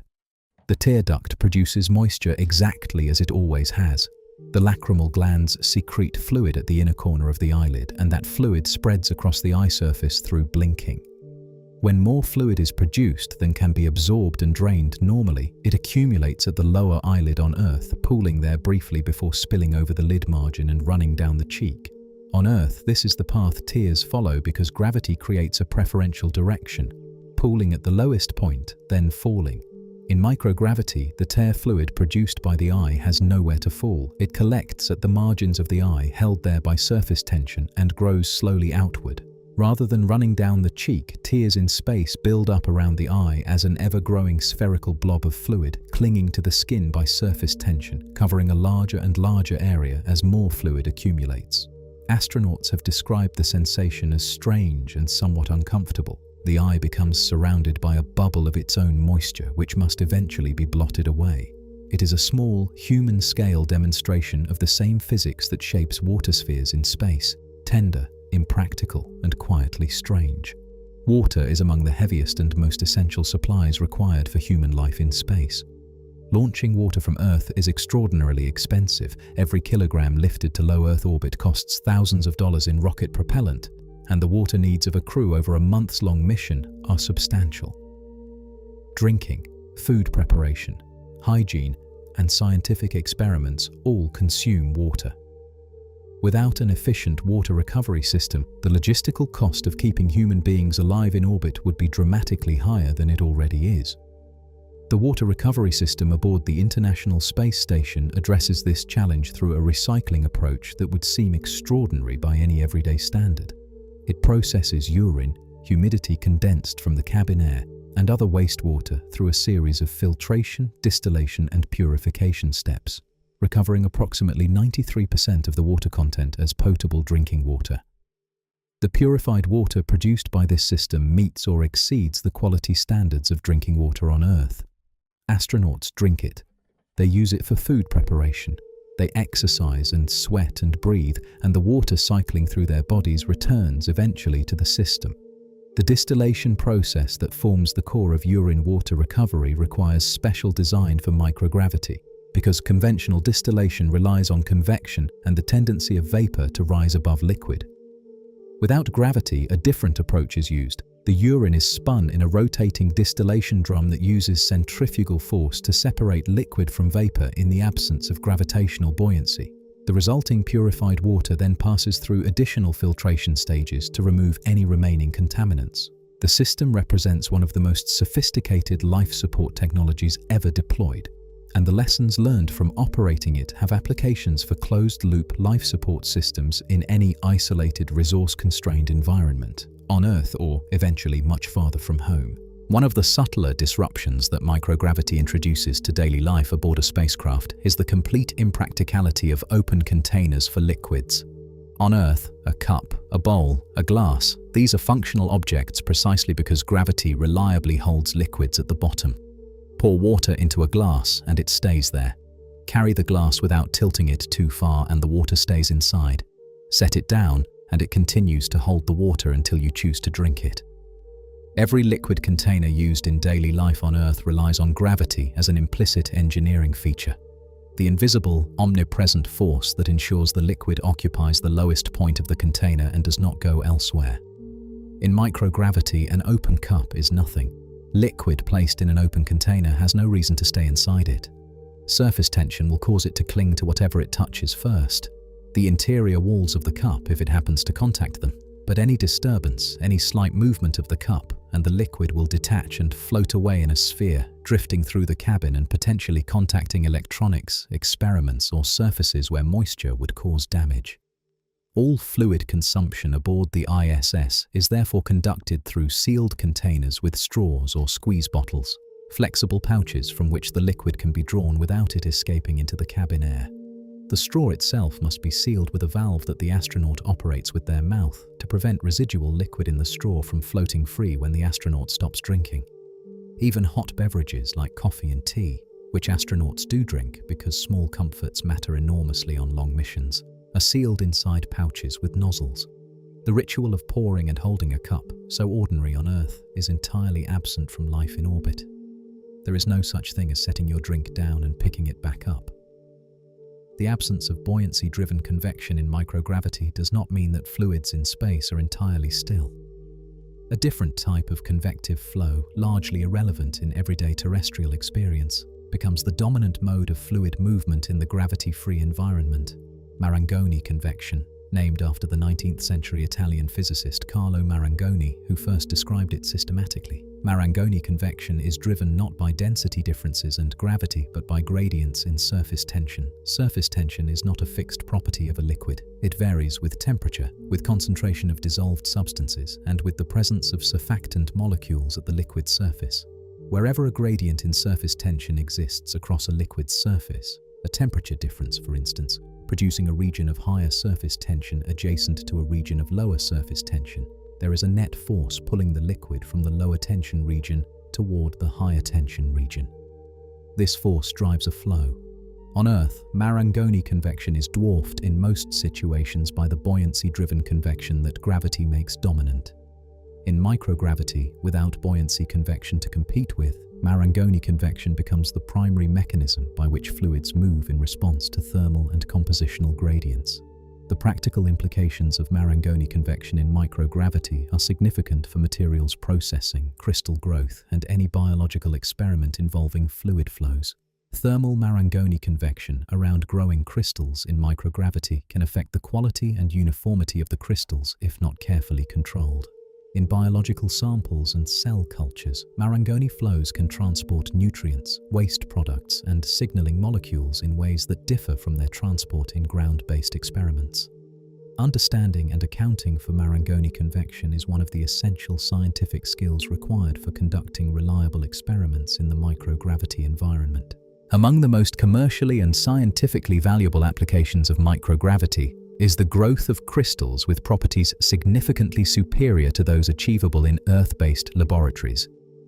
The advantage is rooted in the same absence of convection that affects fires and liquids in space.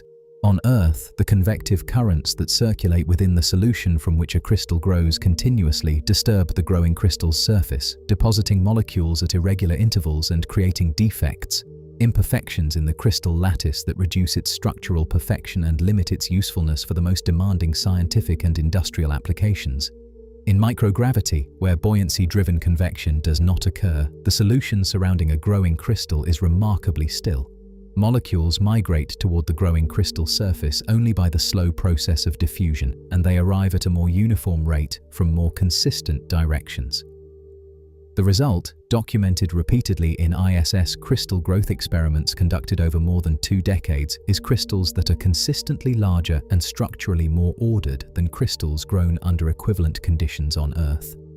The lattice is more perfect, the defect density is lower. The crystal is, in the precise technical sense, a higher quality material. This improvement in crystal quality has real-world consequences for science and medicine that extend far beyond the abstract satisfaction of a more perfect structure. X-ray crystallography, the technique that determines the three-dimensional structure of molecules by analyzing how X-rays diffract through a crystal, requires crystals of sufficient size and perfection to produce usable diffraction patterns. Many biologically important molecules, particularly large and complex proteins, form crystals on Earth that are too small or too imperfect for high-resolution structural analysis. The superior crystals achievable in microgravity can unlock structural data that is simply not available from ground-grown samples, accelerating understanding of molecular biology and drug design.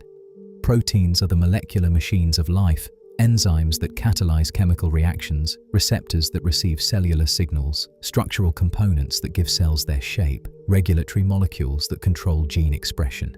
Understanding the precise three-dimensional structure of a protein at atomic resolution is often the key to understanding how it functions and how it might be targeted by a drug designed to enhance or inhibit that function.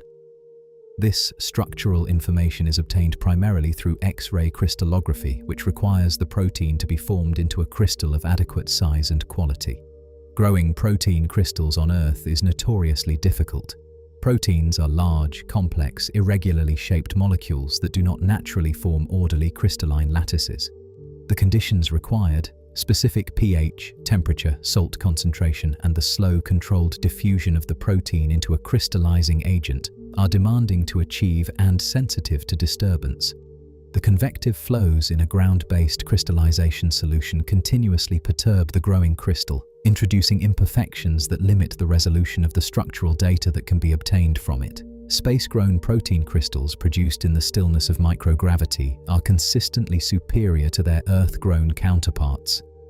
NASA and its partner agencies have grown protein crystals aboard the ISS that have been used to study the molecular structures of proteins associated with cancer, where understanding the three-dimensional architecture of a mutant receptor can guide the design of a targeted therapy. Proteins associated with Parkinson's disease, with type 2 diabetes, with influenza, with HIV, and with numerous other conditions of major medical importance have been crystallized in microgravity and studied at resolutions not achievable from ground-based crystals. The ISS, in this respect, functions as a research platform for drug discovery, its microgravity environment providing a capability that benefits patients on Earth who will never think about space at all.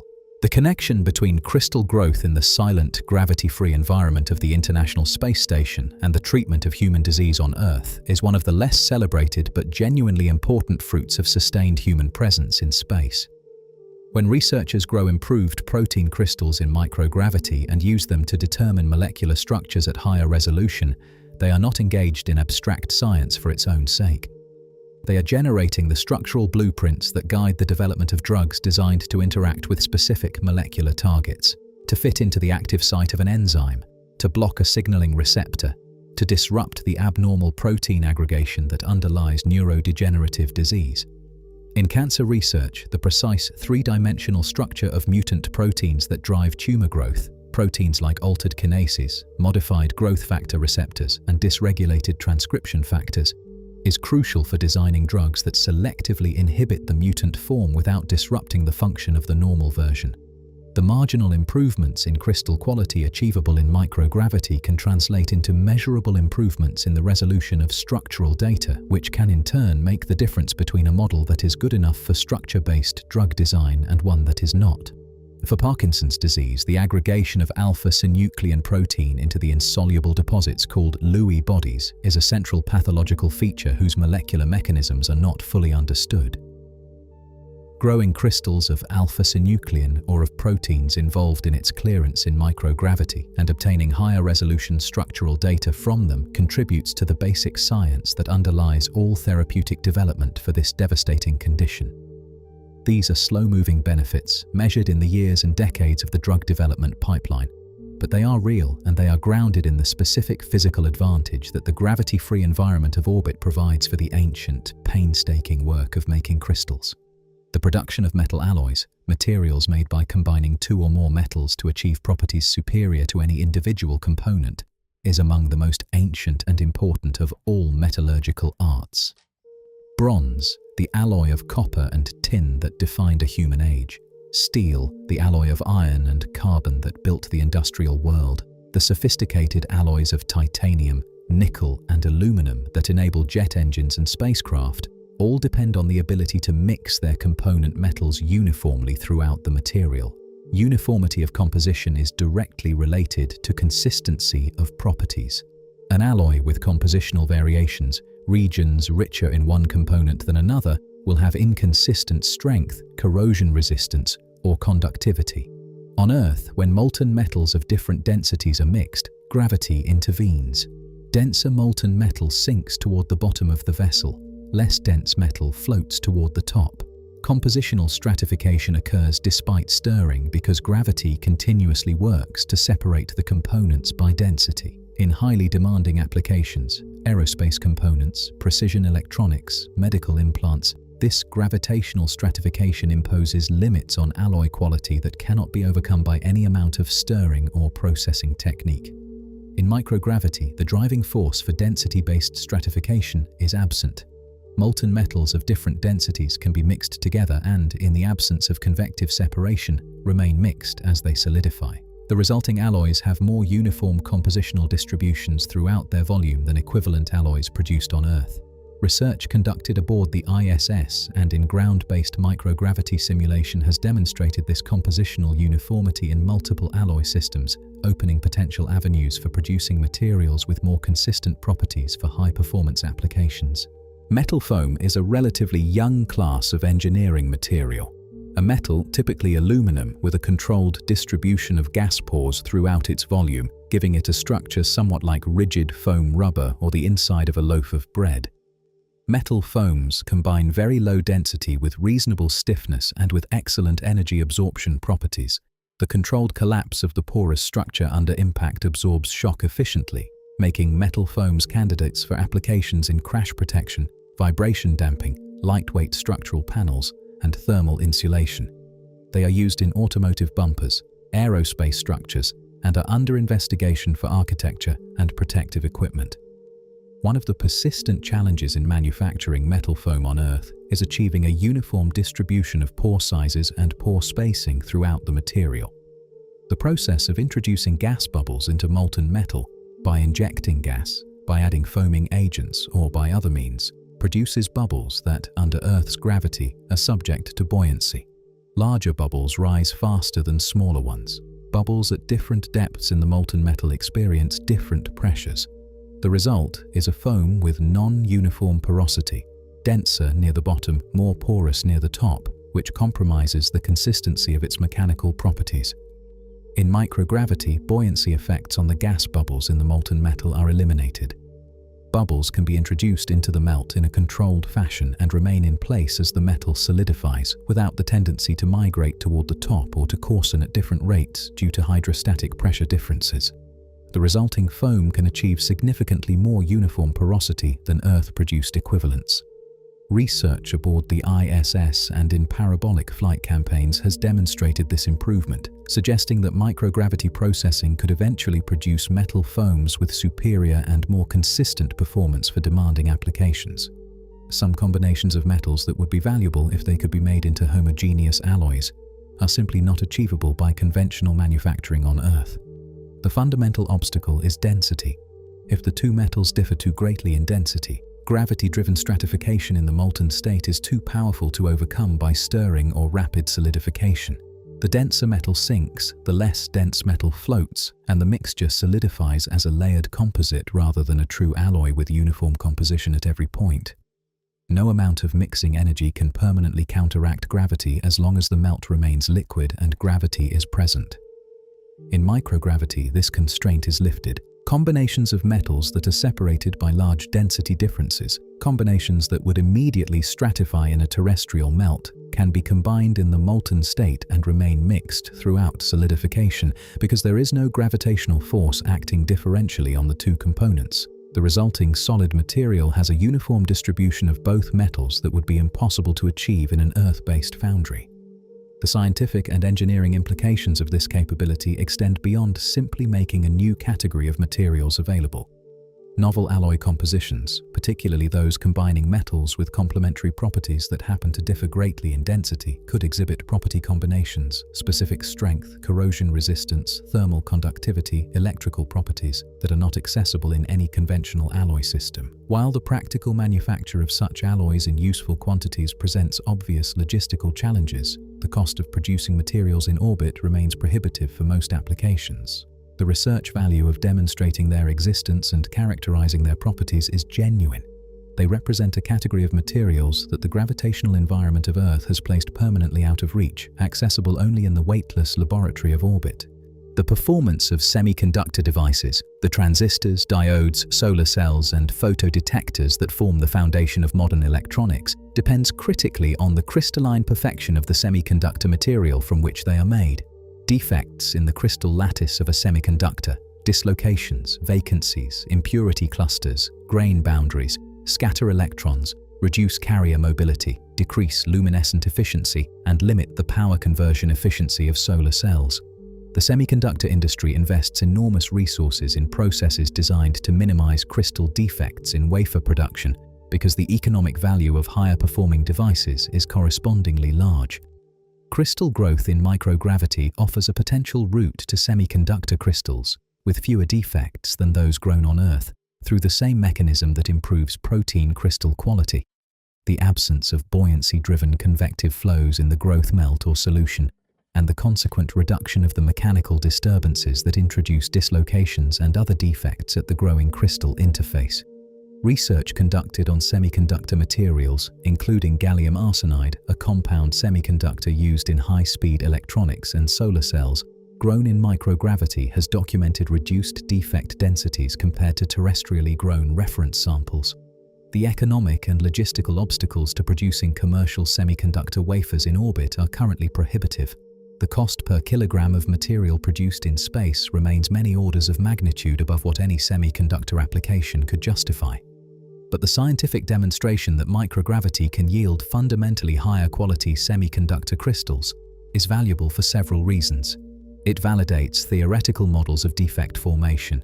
It provides a reference material against which ground-based processes can be benchmarked, and it motivates the ongoing development of crystal growth techniques on Earth that attempt to suppress convective disturbance by other means, such as magnetic damping fields or carefully controlled thermal gradients. The combustion of liquid fuel in practical engines, jet engines, rocket motors, diesel engines, involves the burning of fuel droplets, tiny spheres of liquid fuel injected into hot oxygen-rich gas where they evaporate and combust. The efficiency and completeness of this process, how quickly and completely the fuel burns, depends on the rate of evaporation, the structure of the flame surrounding each droplet, and the dynamics of the droplet's shrinkage as it burns. Understanding these processes in detail is essential for designing engines that burn fuel efficiently and cleanly. On Earth, studying individual fuel droplets in combustion is complicated by gravity. The buoyancy-driven convective flows produced by the heat of the flame distort the droplet's geometry, create asymmetries in the temperature and species concentration fields around the droplet, and perturb the flame in ways that make it difficult to compare experimental results with the simplified spherically symmetric theoretical models that combustion scientists use. The flame is not perfectly symmetric. The droplet does not burn quite the way the equations predict. Gravity is always in the room, bending the experiment. In microgravity, all of this changes. A fuel droplet in microgravity burns in a perfectly symmetric, spherical flame that matches the theoretical model with remarkable precision. The experiments conducted in NASA's Droplet Combustion Research Program, the Droplet Combustion Experiment and its successors, flown aboard the Space Shuttle and the ISS, have produced quantitative measurements of droplet burning rates, flame structures, and extinction conditions that agree with theoretical predictions in ways that ground-based experiments never could, validating fundamental combustion models and providing data that is used directly in the design of more efficient combustion systems. Any future construction work in space, assembling structures in orbit, building lunar bases, fabricating components on Mars, will require the ability to join metal components by welding or equivalent processes. Welding in microgravity presents challenges that are not immediately obvious because welding seems like a purely chemical and thermal process, independent of orientation or gravity. The reality is more complicated. Gravity plays a subtle but significant role in how molten metal behaves during and after welding, and removing it changes the process in ways that require specific engineering adaptation. On Earth, the pool of molten metal created by a welding arc is shaped partly by gravity. The molten metal sags slightly downward under its own weight, and the surface tension forces that hold the weld pool together must compete with the gravitational tendency to flow. The orientation of the weld, flat, vertical, or overhead, dramatically affects the behavior of the molten pool, which is why overhead welding requires specialized technique and tends to produce different results than flat position welding. The solidification of the weld bead, too, is influenced by gravity, as denser phases settle and lighter phases float within the cooling metal. In microgravity, the molten metal pool does not sag. It does not flow under gravity. It is held in place entirely by surface tension forces, which are the same forces that hold free droplets of water in spherical form in orbit. The weld pool geometry is determined by the thermal input and by surface tension alone, and its behavior is fundamentally different from anything encountered in Earth-based welding practice. Research into microgravity welding, conducted in drop towers, parabolic flights, and on the ISS, has begun to characterize these differences and develop technique adaptations, because the ability to reliably join metal components in space will be an essential capability for any serious long-duration human presence beyond Earth. One of the most experimentally elegant capabilities enabled by microgravity is containerless processing, the study and manipulation of materials in their liquid state without any contact with a container wall. On Earth, studying a molten material without a container is essentially impossible for anything heavier than a few milligrams. Gravity will pull any molten sample downward, and it must rest in something. The container walls contaminate the sample and can act as nucleation sites for crystallization, preventing the study of deeply supercooled liquid metals and alloys, materials that remain liquid well below their nominal melting points when nucleation is suppressed. In microgravity, where gravity is not pulling the sample downward, alternative levitation techniques become practical at larger scales. Electromagnetic levitation uses alternating magnetic fields to induce eddy currents in a conducting molten metal droplet, generating forces that hold it suspended without contact. Acoustic levitation uses pressure waves from ultrasonic transducers to trap objects at pressure nodes in a standing wave pattern. The ISS hosts an electromagnetic levitator facility that has been used extensively to study the thermophysical properties, density, surface tension, viscosity, thermal conductivity of molten metals and alloys in a state of high purity and deep supercooling that is unachievable in any ground-based experiment. The data obtained from containerless processing experiments in space fills critical gaps in materials science databases. The thermophysical property data for molten metals and alloys is essential for calibrating the computational models used to simulate and optimize industrial casting and solidification processes. Much of this data is inaccessible on Earth because the container contamination and premature nucleation that affect ground-based measurements make the results unreliable. The containerless environment of microgravity is the only place where these measurements can be made cleanly, and the industrial applications of the resulting data extend to the steel, aluminum, and specialty metals industries that underpin the manufacturing economy. Every seed that has ever been planted in soil on Earth has followed the same fundamental instruction. The root goes down, the shoot goes up. This directional growth, roots growing toward gravity and shoots growing away from it, is called gravitropism, and it is one of the most basic and universal behaviors in the plant kingdom. It is not a learned response or a product of environmental experience. It is hardwired into plant biology, mediated by specific molecular mechanisms that detect the direction of gravity and translate that information into differential cell elongation that bends the root downward and the shoot upward. In microgravity, this instruction fails. There is no gravitational direction to detect. The specialized cells called statocytes, located in the root cap, normally contain starch-filled organelles called amyloplasts that settle under gravity and tell the root which way is down. In microgravity, the amyloplasts do not settle. The signal is absent. The root has no directional information from gravity to act on, and so it grows without a preferred direction, extending outward from the seed in whatever direction it happens to be oriented, sometimes curling, sometimes spiraling with no systematic tendency to go down or up or sideways. If multiple seeds are germinated in the same growth chamber, their roots will extend in entirely different directions, a tangle of paths where on Earth there would be a uniform downward progression. This loss of gravitropic direction does not kill the plants. They grow, they photosynthesize, they produce seeds. But the absence of a consistent root growth direction creates challenges for the design of plant growth chambers in space and for ensuring that roots penetrate the growth medium consistently and reach water and nutrients reliably.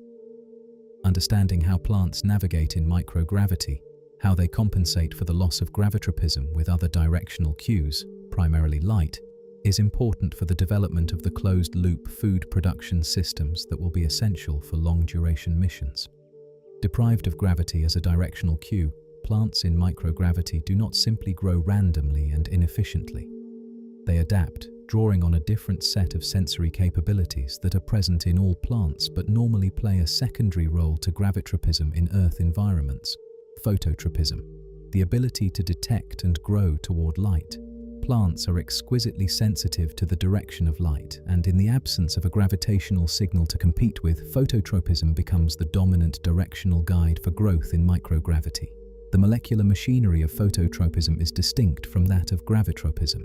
Rather than amyloplasts and settling organelles, phototropism involves photoreceptor proteins, primarily phototropins, that are activated by blue light. When light hits one side of a stem or root more than another, the phototropins on the lit side become more active, triggering a signaling cascade that causes differential auxin distribution. The plant hormone auxin migrates to the shaded side, stimulating greater cell elongation on that side and bending the organ toward the light. The system is sensitive, fast, and fully functional in microgravity.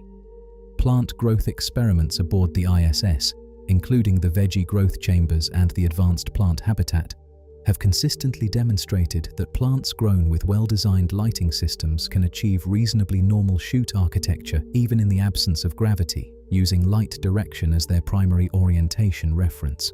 The roots are harder to guide with light alone, as they typically grow away from light rather than toward it, but physical growth media with defined geometry helps constrain root growth in useful directions. The success of these experiments has demonstrated that plants can produce food in space, real, edible, fresh vegetables, and the psychological benefit to the crew of growing and eating plants in orbit has proven to be significant as well. The dream of growing food in space, of completing the biological cycle of life support by producing fresh nutrition within the closed environment of a spacecraft rather than launching everything from Earth, moved from aspiration to reality aboard the International Space Station over a series of increasingly successful plant cultivation experiments spanning more than a decade. Today, the ISS hosts operational plant growth facilities, and astronauts have eaten crops grown entirely in orbit, a milestone with practical and deeply symbolic significance for the long-term future of human spaceflight. The veggie plant growth system, developed by NASA and installed on the ISS, provides a compact growth chamber with LED lighting tuned to the wavelengths most useful for plant photosynthesis, a passive water and nutrient delivery system using wicking substrates, and an enclosed growth volume that manages humidity and gas exchange. In 2015, astronauts aboard the ISS harvested and ate the first batch of fresh lettuce grown entirely in space. Red romaine variety, grown in veggie, tended by crew members and consumed with what was described as enthusiastic appreciation. Subsequent grows have included additional lettuce varieties, radishes, kale, mustard greens, and Chinese cabbage. The advanced plant habitat, a more sophisticated and largely automated growth chamber installed on the ISS, has conducted experiments with more demanding crops. Wheat has been grown to observe its growth cycle and grain development. Dwarf tomato plants have been cultivated. The primary research objectives of these experiments extend beyond simply demonstrating that growth is possible. They encompass the optimization of light spectra, watering regimes, growth media, and air circulation for microgravity conditions, the study of how plants' nutritional profiles are affected by spaceflight, and the development of crop varieties suited to the constraints of spaceflight agriculture. The geometry of a spider web is not random. The orb weaver spiders that produce the classic spiral wheel-shaped webs familiar from gardens and forest edges build their webs with a consistent structural asymmetry. The hub, the central anchor point of the web from which the spiral radiates, is positioned above the center of the web, not at the center. The result is a web in which the upper half between the hub and the outer frame above contains fewer and more widely spaced spiral strands, while the lower half between the hub and the outer frame below contains more spiral strands packed more closely together. This asymmetry is directly caused by gravity. An orb weaver spider builds its web while hanging head down from the hub, using gravity to guide the symmetry of its construction. The spider returns to the hub after each circular pass to add a new strand, and because it always hangs below the hub, it naturally creates more strand density in the lower portion of the web where it spends more time. The hub is positioned above center because the spider uses gravity as a reference for where to place it. Above center minimizes the energy cost of running down to catch prey, since prey that falls into the web will tend to fall toward the lower, denser portion. When spiders were flown aboard the ISS in 2011 and 2012 as part of student-designed experiments, the webs they built were strikingly different. Without a consistent gravitational direction to reference, the hub was no longer consistently above center. It was sometimes centered, sometimes slightly off-center in a random direction. The spiral strand distribution was more symmetrical. The spiders continued to build webs, continued to use them to catch any available food, and appeared otherwise healthy, but the gravitational signature of their construction behavior was erased. The webs were perfectly functional and entirely quietly different. Daphnia, the tiny freshwater crustaceans commonly known as water fleas, measuring only 1 millimeter or 2 in length, are among the most studied organisms in freshwater ecology. They feed on algae and bacteria, they are prey for fish and insects, and they reproduce both sexually and asexually depending on environmental conditions. Their transparent bodies make them useful for observing internal anatomy under a microscope, and their rapid reproduction and sensitivity to water quality make them valuable environmental indicators. They are, in almost every way, the opposite of an apex predator. Small, humble, enormously important, and exquisitely adapted to the specific physical environment of freshwater bodies on Earth. Part of that adaptation involves gravity. Daphnia swim in coordinated patterns that are oriented with respect to gravity, moving up and down through the water column in response to light and food cues, but always within a gravitationally defined reference frame. Their tiny statocysts, gravity-sensing organs analogous to the vestibular organs of vertebrates, tell them which direction is down, and this information coordinates their swimming behavior. Without the gravitational reference, their movement becomes disoriented. Experiments with Daphnia in microgravity, both aboard spacecraft and in ground-based rotating environments that simulate weightlessness, have found that without a gravitational reference, Daphnia swim in spiraling, looping patterns rather than the coordinated vertical movements they exhibit on Earth. They are not distressed, they continue to feed, to reproduce, to carry out their basic biological functions, but their spatial navigation is fundamentally disrupted. They spin and circle in three-dimensional space, their gravity-dependent orientation system receiving no useful input, their movement no longer organized by the up-down axis that has structured their swimming behavior for the entirety of their evolutionary history. Fish, like virtually all animals with spines, possess a vestibular system, an inner ear structure containing fluid-filled canals and calcium carbonate crystals called otoliths that settle under gravity, allowing the fish to detect which way is down and to maintain a consistent orientation with respect to the vertical. This gravitational sensing is so fundamental to a fish's behavior that it underlies nearly everything about how the animal moves through water. Fish keep their dorsal fin up. They swim horizontally. They orient their eyes to the horizontal. All of this is regulated continuously and automatically by the input from the vestibular system's gravitational sensors. When fish are placed in microgravity, the otoliths do not settle in any consistent direction. The gravitational signal that the inner ear has evolved to detect is absent, and the vestibular system, receiving no clear directional input, generates confused orientation signals. The fish respond with looping, spinning behavior, a phenomenon given the name looping in the research literature, in which the animals swim in continuous circular or helical paths, as though they are constantly trying to right themselves but cannot find the reference direction needed to complete the righting response.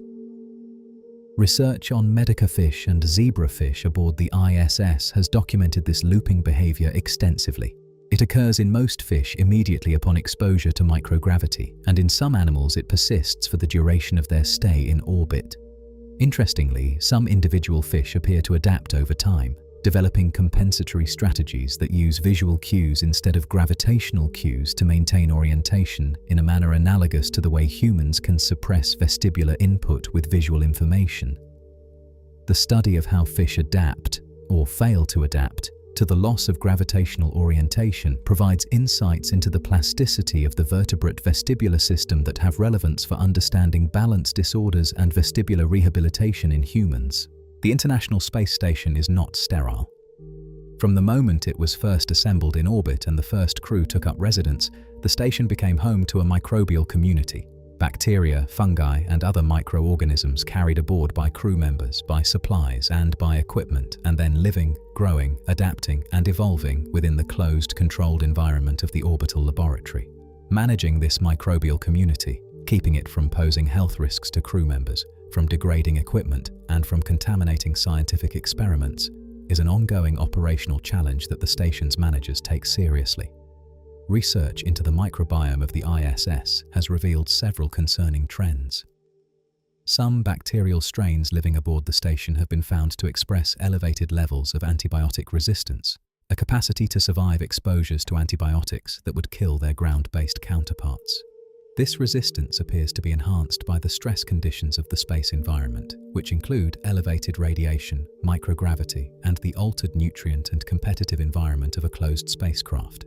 The mechanisms of resistance enhancement are not fully characterized, but may involve stress response pathways that upregulate DNA repair and efflux pump systems that expel antibiotics from bacterial cells.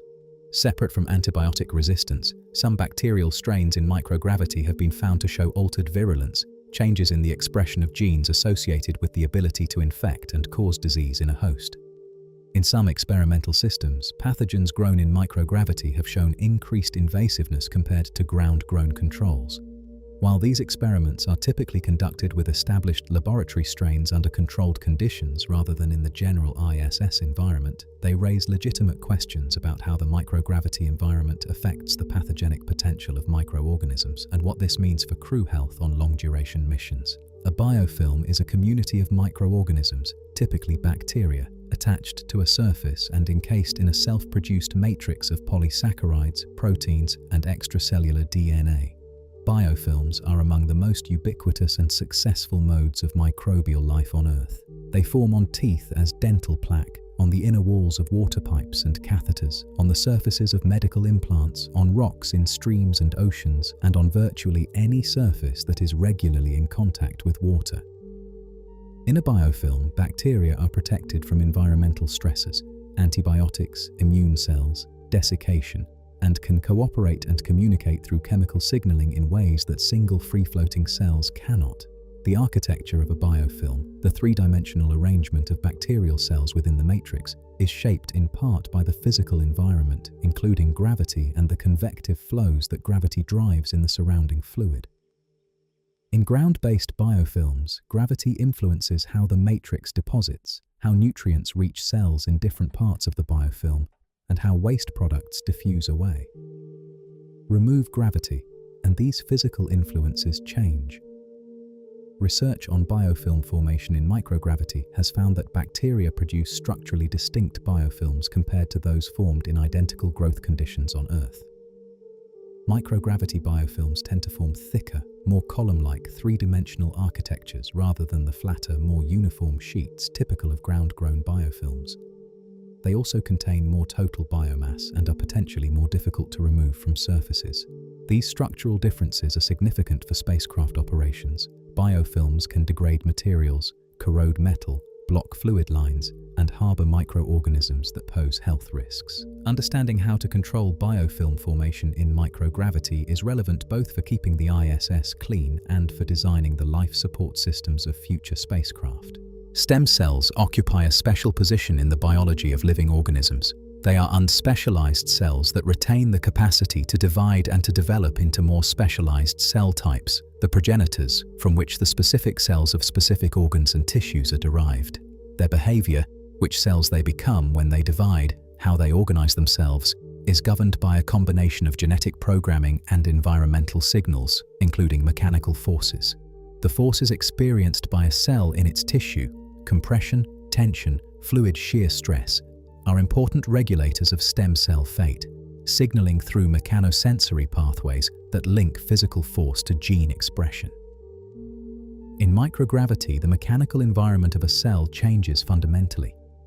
The gravitational compression that contributes to the forces on cells and tissues disappears.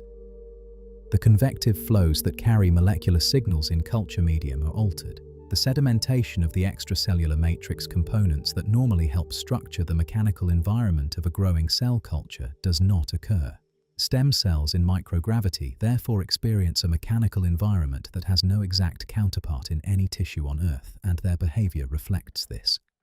Research has found that microgravity affects stem cell differentiation, which cell types the stem cells develop into, in ways that differ from ground-based controls. Some stem cell types show enhanced differentiation towards specific lineages in microgravity.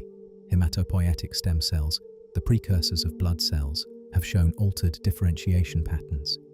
Cardiac stem cells and progenitors have shown enhanced maturation. Other cell types show disrupted differentiation, failing to develop normally. Understanding the specific mechanical and biochemical signaling pathways that link the microgravity environment to altered stem cell fate is valuable both for space medicine, where it affects regenerative capacity during missions, and for regenerative medicine on Earth, where the ability to direct stem cell differentiation efficiently is the central challenge. Tardigrades, the microscopic aquatic animals famously known as water bears or moss piglets, measuring roughly 0.5 millimeter in length, have achieved a degree of popular celebrity that few organisms of their size have ever managed. This celebrity is earned. Tardigrades are, by essentially any measure, the most stress-tolerant animals known to science. They survive dehydration by entering a state of cryptobiosis, a kind of suspended animation in which their metabolism effectively ceases. They can withstand temperatures ranging from near absolute zero to well above the boiling point of water. They have survived exposure to the vacuum of space and to doses of radiation that would kill almost any other organism within minutes. These capabilities make tardigrades a natural subject of study in the context of spaceflight and astrobiology. If life can survive the harsh conditions of space, the vacuum, the radiation, the microgravity, the temperature extremes, tardigrades are among the best positioned organisms to do so. Research aboard the ISS has subjected tardigrades to microgravity and, in some experiments, to exposure outside the station in the vacuum of space, and the results have generally confirmed what their extraordinary terrestrial resilience suggested. Tardigrades tolerate microgravity without apparent difficulty. They survive. They emerge from cryptobiosis. They reproduce. The broader significance of tardigrade space research extends beyond the animals themselves. Tardigrades possess specific proteins, called DSUP proteins for damage suppressor, that protect their DNA from radiation damage.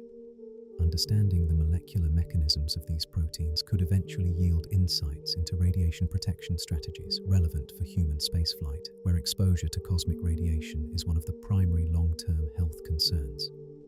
The humblest passengers aboard the ISS may turn out to carry some of the most useful biological secrets for the future of human exploration. The International Space Station orbits the Earth at an altitude of approximately 250 miles, completing one full orbit every 90 minutes. This orbital period has a consequence for the crew's experience of time and light that is, on first encounter, almost impossible to fully process. The station crosses the boundary between day and night, the terminator line, 16 times every 24 hours, 16 sunrises, 16 sunsets. The sun rises over the edge of the planet, climbs rapidly across a black sky, disappears below the horizon on the other side, and 45 minutes later, there it is again. This is not merely a curiosity. It is a profound physiological disruption. The human body's circadian clock, the internal roughly 24-hour biological rhythm that regulates sleep and wakefulness, hormone release, body temperature, and dozens of other physiological processes, is set and maintained primarily by light. The cycle of bright daylight followed by dark night provides the daily environmental cue that keeps the internal clock synchronized with the external world. When that cycle repeats 16 times per day rather than once, the internal clock has no stable signal to lock onto. The environmental light pattern no longer matches any rhythm the body's clock is designed to track. The consequences for sleep and wakefulness are significant. Astronauts on the ISS live in a perpetual light and dark oscillation that bears no relationship to a natural day, and their circadian systems struggle to maintain coherent timing. Without intervention, the body would have no reliable anchor for when to sleep and when to be awake. The 16 sunrise environment of the station is, from the perspective of the circadian system, one of the most disorienting imaginable, and addressing it requires deliberate, engineered compensatory measures that attempt to substitute for the reliable daily light cycle that the station's orbit has taken away. Because the station's orbital dynamics produce a light-dark cycle that is biologically meaningless for the human circadian system, the ISS uses an artificially controlled lighting environment designed to substitute for the natural light cycle that is absent in orbit. The lighting system aboard the station follows a programmed schedule that provides crew members with a simulated 24-hour day, bright, blue-rich light during designated waking hours and dimmer, warmer, red-shifted light in the hours leading up to the designated sleep period, mimicking the color and intensity shifts of the natural day-night cycle on Earth. The scientific basis for this approach lies in the biology of the circadian clock's primary sensory input, melanopsin-containing photoreceptors in the retina, sometimes called intrinsically photosensitive retinal ganglion cells, or iPRGCs, that are specifically sensitive to the blue portion of the visible spectrum. These cells project directly to the suprachiasmatic nucleus, the brain's master circadian pacemaker located in the hypothalamus, and provide it with the light information it uses to set and maintain the timing of the body's circadian rhythms. Blue light strongly activates these cells and suppresses melatonin production, promoting alertness and resetting the clock toward daytime. As light shifts toward the red end of the spectrum in the evening, melatonin release increases, signaling the body that sleep is approaching. The ISS upgraded its lighting system in 2016 from conventional fluorescent fixtures to solid-state LED lighting systems that allow precise, programmable control over both the intensity and the spectral composition of the light at each crew station. The new system can shift from blue-rich white light to warm, dim, reddish light on a programmed schedule synchronized with each crew member's designated sleep period, providing the best approximation of a natural circadian light environment that engineering currently allows within the constraints of an orbital spacecraft. Despite the carefully engineered artificial light cycles, the mandatory sleep schedules, and the genuine effort of station operations teams to protect crew rest time, astronauts aboard the International Space Station consistently sleep less than they plan to. Studies of actual sleep duration during long-duration missions, conducted using actigraphy devices that track rest and activity through wrist-worn sensors, and supplemented by crew self-reports, have found that astronauts average approximately 6 hours of sleep per night during their missions, significantly less than the 8 hours incorporated into their official schedule, and less than the 7 to 9 hours that sleep medicine recommends for adults. The gap between scheduled sleep and actual sleep is not primarily a matter of disregard for rest. Astronauts on the ISS are highly disciplined professionals who understand the importance of sleep for performance and health. The shortfall reflects the genuine difficulty of sleeping well in the station environment.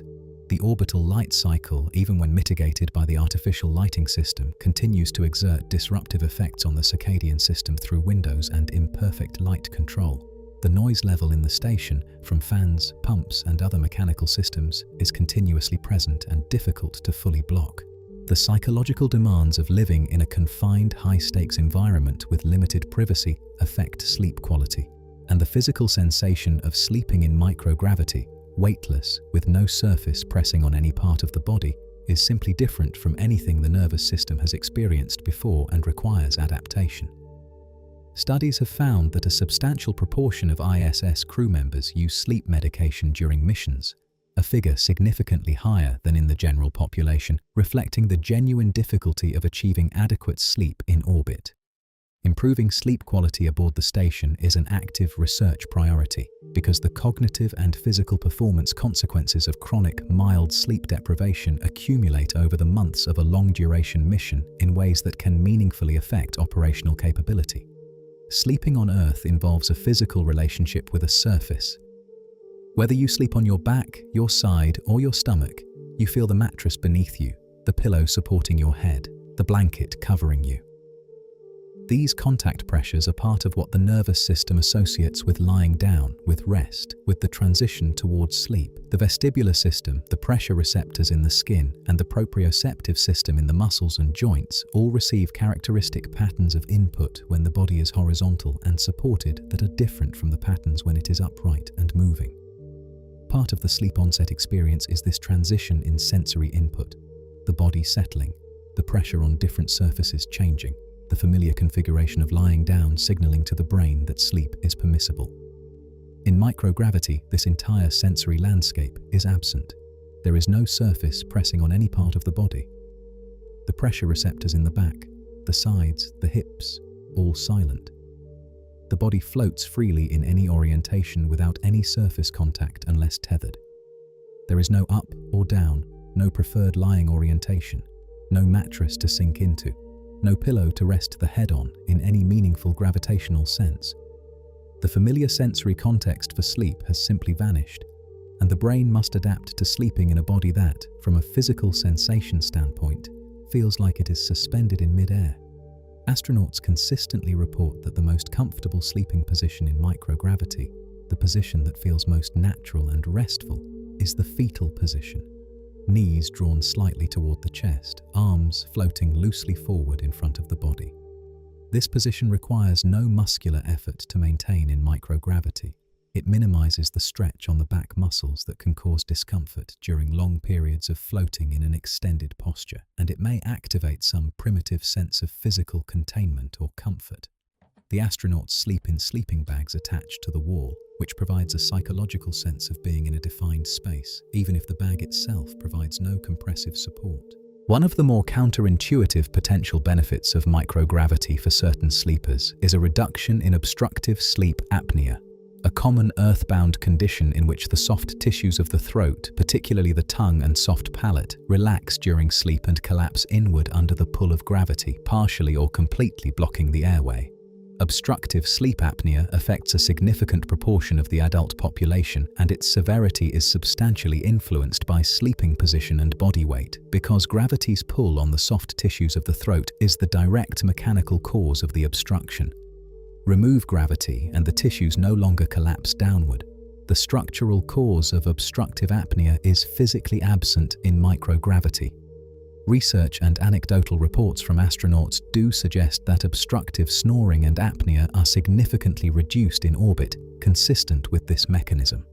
Crew members who snore loudly on Earth have reported being quiet sleepers in space, and sleep monitoring data generally supports reduced rates of obstructive sleep-disordered breathing.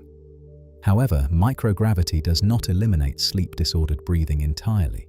It changes its character. Central sleep apnea, a different form of sleep apnea in which the brain periodically fails to send the appropriate signal to breathe during sleep, can actually increase in the space station environment. The likely mechanism involves the elevated carbon dioxide levels that are characteristic of the ISS cabin atmosphere. Carbon dioxide is not fully purged from station air to the same low concentrations found in Earth's open atmosphere, and elevated ambient CO2 can disrupt the brain's respiratory drive during sleep, causing the periodic breathing pauses of central apnea. The physiology of breathing during sleep in space is complex, and astronauts may trade one form of sleep-disordered breathing for another without the overall quality of sleep necessarily improving. One of the persistent, low-level discomforts of long-duration spaceflight that astronauts mention with notable regularity is the blunting of taste. Food in orbit tastes different, flatter, less vivid, less satisfying than the same food would taste on Earth. Meals that crew members have enthusiastically selected as favorites before launch sometimes taste disappointingly bland once they are actually eating them in orbit. The phenomenon is real, well documented, and caused by a combination of the physiology of smell and the fluid redistribution that microgravity produces in the head. Taste, as ordinarily experienced by a person eating food, is the combination of two distinct sensory inputs. The true taste signal from taste receptors on the tongue, detecting sweet, salty, sour, bitter, and umami, and the olfactory signal from smell receptors in the nasal passage, detecting the volatile aromatic compounds that give food most of its perceived flavor complexity. The rich, distinctive flavors of coffee, spices, fresh fruit, and cooked food are primarily olfactory experiences.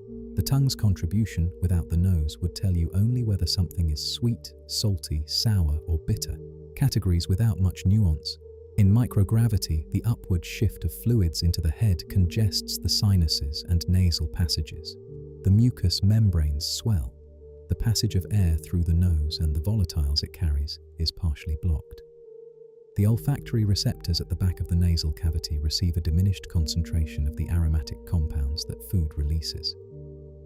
The olfactory signal is muffled, and with it, most of what makes food taste like anything more than its basic taste category is lost. This is why astronauts consistently prefer more strongly flavored foods in orbit, spicier, saltier, more intensely seasoned, because stronger flavors produce enough olfactory signal even through the diminished nasal airflow to register as meaningful flavor. The vestibular system, the sensory apparatus located in the inner ear that provides the brain with information about the body's orientation and motion, is one of the most important and least appreciated of the human senses. It consists of two main components: the semicircular canals, which detect rotational acceleration through the movement of fluid, and the otolith organs, the utricle and saccule, which detect linear acceleration and, crucially for Earth-based life, the constant downward pull of gravity. The otolith organs contain small calcium carbonate crystals called otoconia that rest on a bed of sensory hair cells. On Earth, gravity pulls these crystals downward, bending the hair cells beneath them and generating the continuous signal that tells the brain which way is down. This gravitational signal from the otolith organs is the foundation of terrestrial spatial orientation. The brain uses it in combination with visual information and proprioceptive signals from muscles and joints to maintain a coherent sense of up, down, and horizontal. It is so fundamental to normal function that when it is disrupted by disease, injury, or alcohol, which temporarily alters the density of the otoconia, even brief periods of disorientation are incapacitating. In microgravity, the otoconia no longer settle under gravity. The hair cells beneath them receive no consistent directional loading. The otolith organs, suddenly deprived of the gravitational signal they have been providing the brain for the entire life of the organism, go quiet in their familiar mode. The brain, receiving conflicting or absent signals from the vestibular system while still receiving visual and proprioceptive input, enters a state of sensory conflict that is profoundly disorienting. The vestibular system must entirely relearn its function, adapting from detecting gravity to detecting only translational accelerations and, potentially, using visual cues to supplement the missing gravitational reference. This relearning is the root of space adaptation syndrome. Space adaptation syndrome, the popular name for the acute sickness that affects most astronauts during the first few days of a mission, is, at its core, a severe form of motion sickness caused by the sudden and complete removal of the gravitational reference that the vestibular system has relied upon since birth. It affects approximately 70% of astronauts who enter microgravity, regardless of their experience level or the precautions taken against it. Some of the most experienced and accomplished astronauts in history have been profoundly ill during the first days of a mission, unable to perform useful work, miserable in the most practical sense, before adapting. The syndrome presents with nausea, vomiting, headache, fatigue, and profound spatial disorientation. The specific trigger appears to be the conflict between the vestibular system's sudden removal of its gravitational input and the continued unchanged signals from vision and proprioception. The brain is accustomed to receiving coherent, mutually consistent information from all its orientation sensors. When the vestibular system's gravitational channel goes silent or becomes unreliable, the resulting mismatch between sensory signals is interpreted by the brain as indicating poisoning, historically a common cause of vestibular disturbance, triggering the protective response of vomiting. Adaptation typically occurs over 1 to 3 days as the brain learns to reweight its sensory inputs appropriately, relying more heavily on visual information and less on the now unreliable vestibular gravitational channel. Once adaptation is complete, most astronauts report that living in microgravity feels natural and even pleasant. The reverse adaptation upon returning to Earth, when the vestibular system suddenly receives the gravitational input it has been deprived of, can produce a second episode of disorientation and, for some crew members, a brief recurrence of nausea as the brain works to reintegrate the returned gravitational signal. One of the subtler but more persistent features of life in microgravity, something that astronauts mention not as a dramatic problem but as a low-level strangeness that never fully leaves, is the absence of a consistent gravitational down. On Earth, down is always the same direction. It is where things fall. It is where your weight presses. It is the direction floors exist in and ceilings avoid. Every room you have ever been in, every building, every outdoor space, all of it has had a consistent vertical, and that vertical has been provided reliably and without exception by gravity. The brain takes this consistency entirely for granted. It builds its model of the world around it. In microgravity, the model must be rebuilt. There is no floor that is preferentially the floor. A room can be entered from any direction and used in any orientation. Astronauts frequently work on what would be the ceiling in an equivalent Earth room, and they report that after sufficient adaptation, this feels entirely normal. The label floor or ceiling becomes arbitrary, determined only by which surface has been designated for use and equipped with the handholds and equipment that make it functional. The visual environment substitutes for the gravitational reference. If equipment is on the surface below your feet, it is the floor, and the surface above your head is the ceiling, regardless of what gravity might say if it had any say at all. Despite this adaptation, many astronauts report that a subtle, unresolved sense of orientation ambiguity persists throughout a mission. Waking from sleep in the dark, in a small sleeping berth with no visual landmarks, produces moments of genuine spatial confusion. Moving from a brightly lit work area through a connecting module and into a different work volume can briefly disrupt orientation if the visual cues between the two areas define different implied verticals. The brain never fully stops expecting gravity's guidance. It learns to work without it, but the expectation remains, a quiet ghost of the planet left behind. The sense of touch is typically understood as the detection of contact, pressure, and texture through the skin. But touch, in its fullest neurological sense, encompasses a much richer and more pervasive system of sensory inputs, one that includes not just the active exploration of surfaces with the fingertips, but the continuous, passive background of pressure signals that flows from every part of the body that is in contact with the environment. And on Earth, the most constant of these background pressure signals comes from the feet. Standing, walking, or simply existing in a gravitational environment, the feet are in continuous contact with the ground. The plantar surface of each foot is richly innervated with mechanoreceptors, pressure-sensitive nerve endings that respond to the contact forces between the foot and the ground. These receptors fire continuously during standing, providing the nervous system with a steady stream of information about ground contact, pressure distribution, and the small positional adjustments required to maintain balance. This constant low-level signal is so ubiquitous that the brain treats it as background, the steady hum of being grounded, the perpetual confirmation that you are in contact with the world. In microgravity, the feet are in contact with nothing. The plantar mechanoreceptors, deprived of any ground contact, fall silent. The continuous background signal ceases. For the proprioceptive and balance systems of the brain, this silence is initially profoundly disorienting. One of the sensory components of space adaptation syndrome is precisely this sudden absence of the ground contact signal that the balance system normally uses as a primary reference.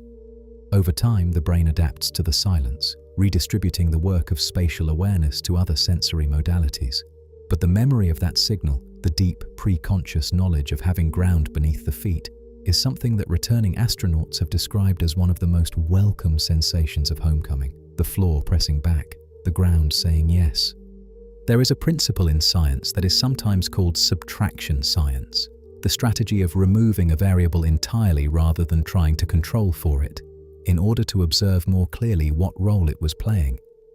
Subtracting temperature, subtracting light, subtracting a specific molecule from a biological pathway, removing something that was always present and seeing what changes in its absence. This approach has been among the most productive in all of scientific history, because the thing that was removed often turns out to have been doing far more than anyone realized. Gravity is the most fundamental subtraction experiment of all. Human beings have been making observations about the physical and biological world for thousands of years, but every single one of those observations was made inside a gravitational field. Every flame, every falling object, every growing plant, every beating heart, every growing crystal, every convective flow in a liquid, all of it without exception, was observed under the influence of a force so constant and so universal that it was essentially invisible. It was the assumed condition, the baseline, the water in which all scientific fish had always swum. Microgravity research removes gravity from the equation and watches what changes. And what changes, it turns out, is nearly everything, in ways both subtle and profound that could not have been predicted from first principles alone.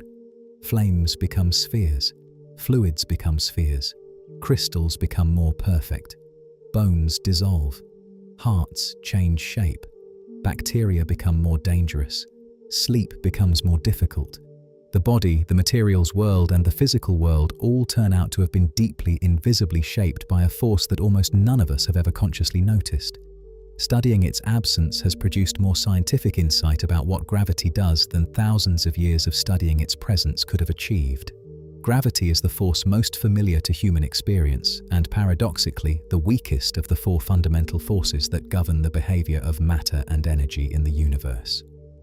The four fundamental forces are gravity, electromagnetism, the strong nuclear force, and the weak nuclear force. Of these, the strong nuclear force, which binds protons and neutrons together in atomic nuclei, is approximately 100 times stronger than electromagnetism at very short distances. Electromagnetism is roughly 1 million billion times stronger than gravity at the scale of elementary particles. Even the weak nuclear force, which governs radioactive decay, is stronger than gravity at subatomic scales. This weakness is so extreme that it is difficult to fully appreciate. A child's toy magnet on a refrigerator is demonstrating electromagnetic force overcoming the gravitational pull of the entire planet on a small metal object. The Earth's gravity, acting on every atom of that object, is being defeated by the electromagnetic interaction between the magnet and the refrigerator door. And yet gravity is what holds the Earth together. It is what keeps the moon in orbit. It is what causes the sun to burn. It is what shaped the large-scale structure of the entire universe. The reason gravity dominates at cosmic scales, despite being the weakest force, is twofold. First, gravity has infinite range. It extends without diminution across any distance, while the strong and weak nuclear forces operate only at subatomic scales. Second, gravity is always attractive and always cumulative. Every bit of mass adds to the total gravitational effect, and there is no negative gravitational charge to cancel it out, the way positive and negative electric charges cancel each other. A star is an almost inconceivably vast accumulation of mass, and all of that mass pulls on everything around it with a cumulative gravitational effect that the weakness of gravity per particle cannot prevent from becoming overwhelming. Newton's law of universal gravitation, in its scope and simplicity, is one of the most sweeping statements ever made in the history of science. Every object in the universe that has mass exerts a gravitational attractive force on every other object in the universe that has mass. Not most objects, not nearby objects, not large objects, every object. You and the book on your nightstand are gravitationally attracting each other right now, with a force calculable by Newton's formula. You and the nearest star are gravitationally attracting each other. You and the most distant galaxy in the observable universe are gravitationally attracting each other. The force is vanishingly small at these distances, utterly negligible for any practical purpose, but it is not zero, and it never will be. This universality was one of the most radical ideas in Newton's original formulation. Before Newton, the heavens and the earth were conceptually separate domains operating under different rules. The motions of the planets were divine or mechanical, but they had nothing obvious in common with the fall of an apple from a tree. Newton proposed that they were the same phenomenon, the same force, acting between the same kind of objects, following the same mathematical law at every scale and every distance. The apple and the moon were both falling toward Earth. The moon was simply moving sideways fast enough to keep missing. This unification, the recognition that the force pulling the apple to the ground is the same force holding the solar system together, was one of the greatest conceptual leaps in scientific history. It implied that physics was universal, that the laws discovered on Earth applied everywhere, and that the universe operated by consistent mathematical principles rather than by arbitrary divine will.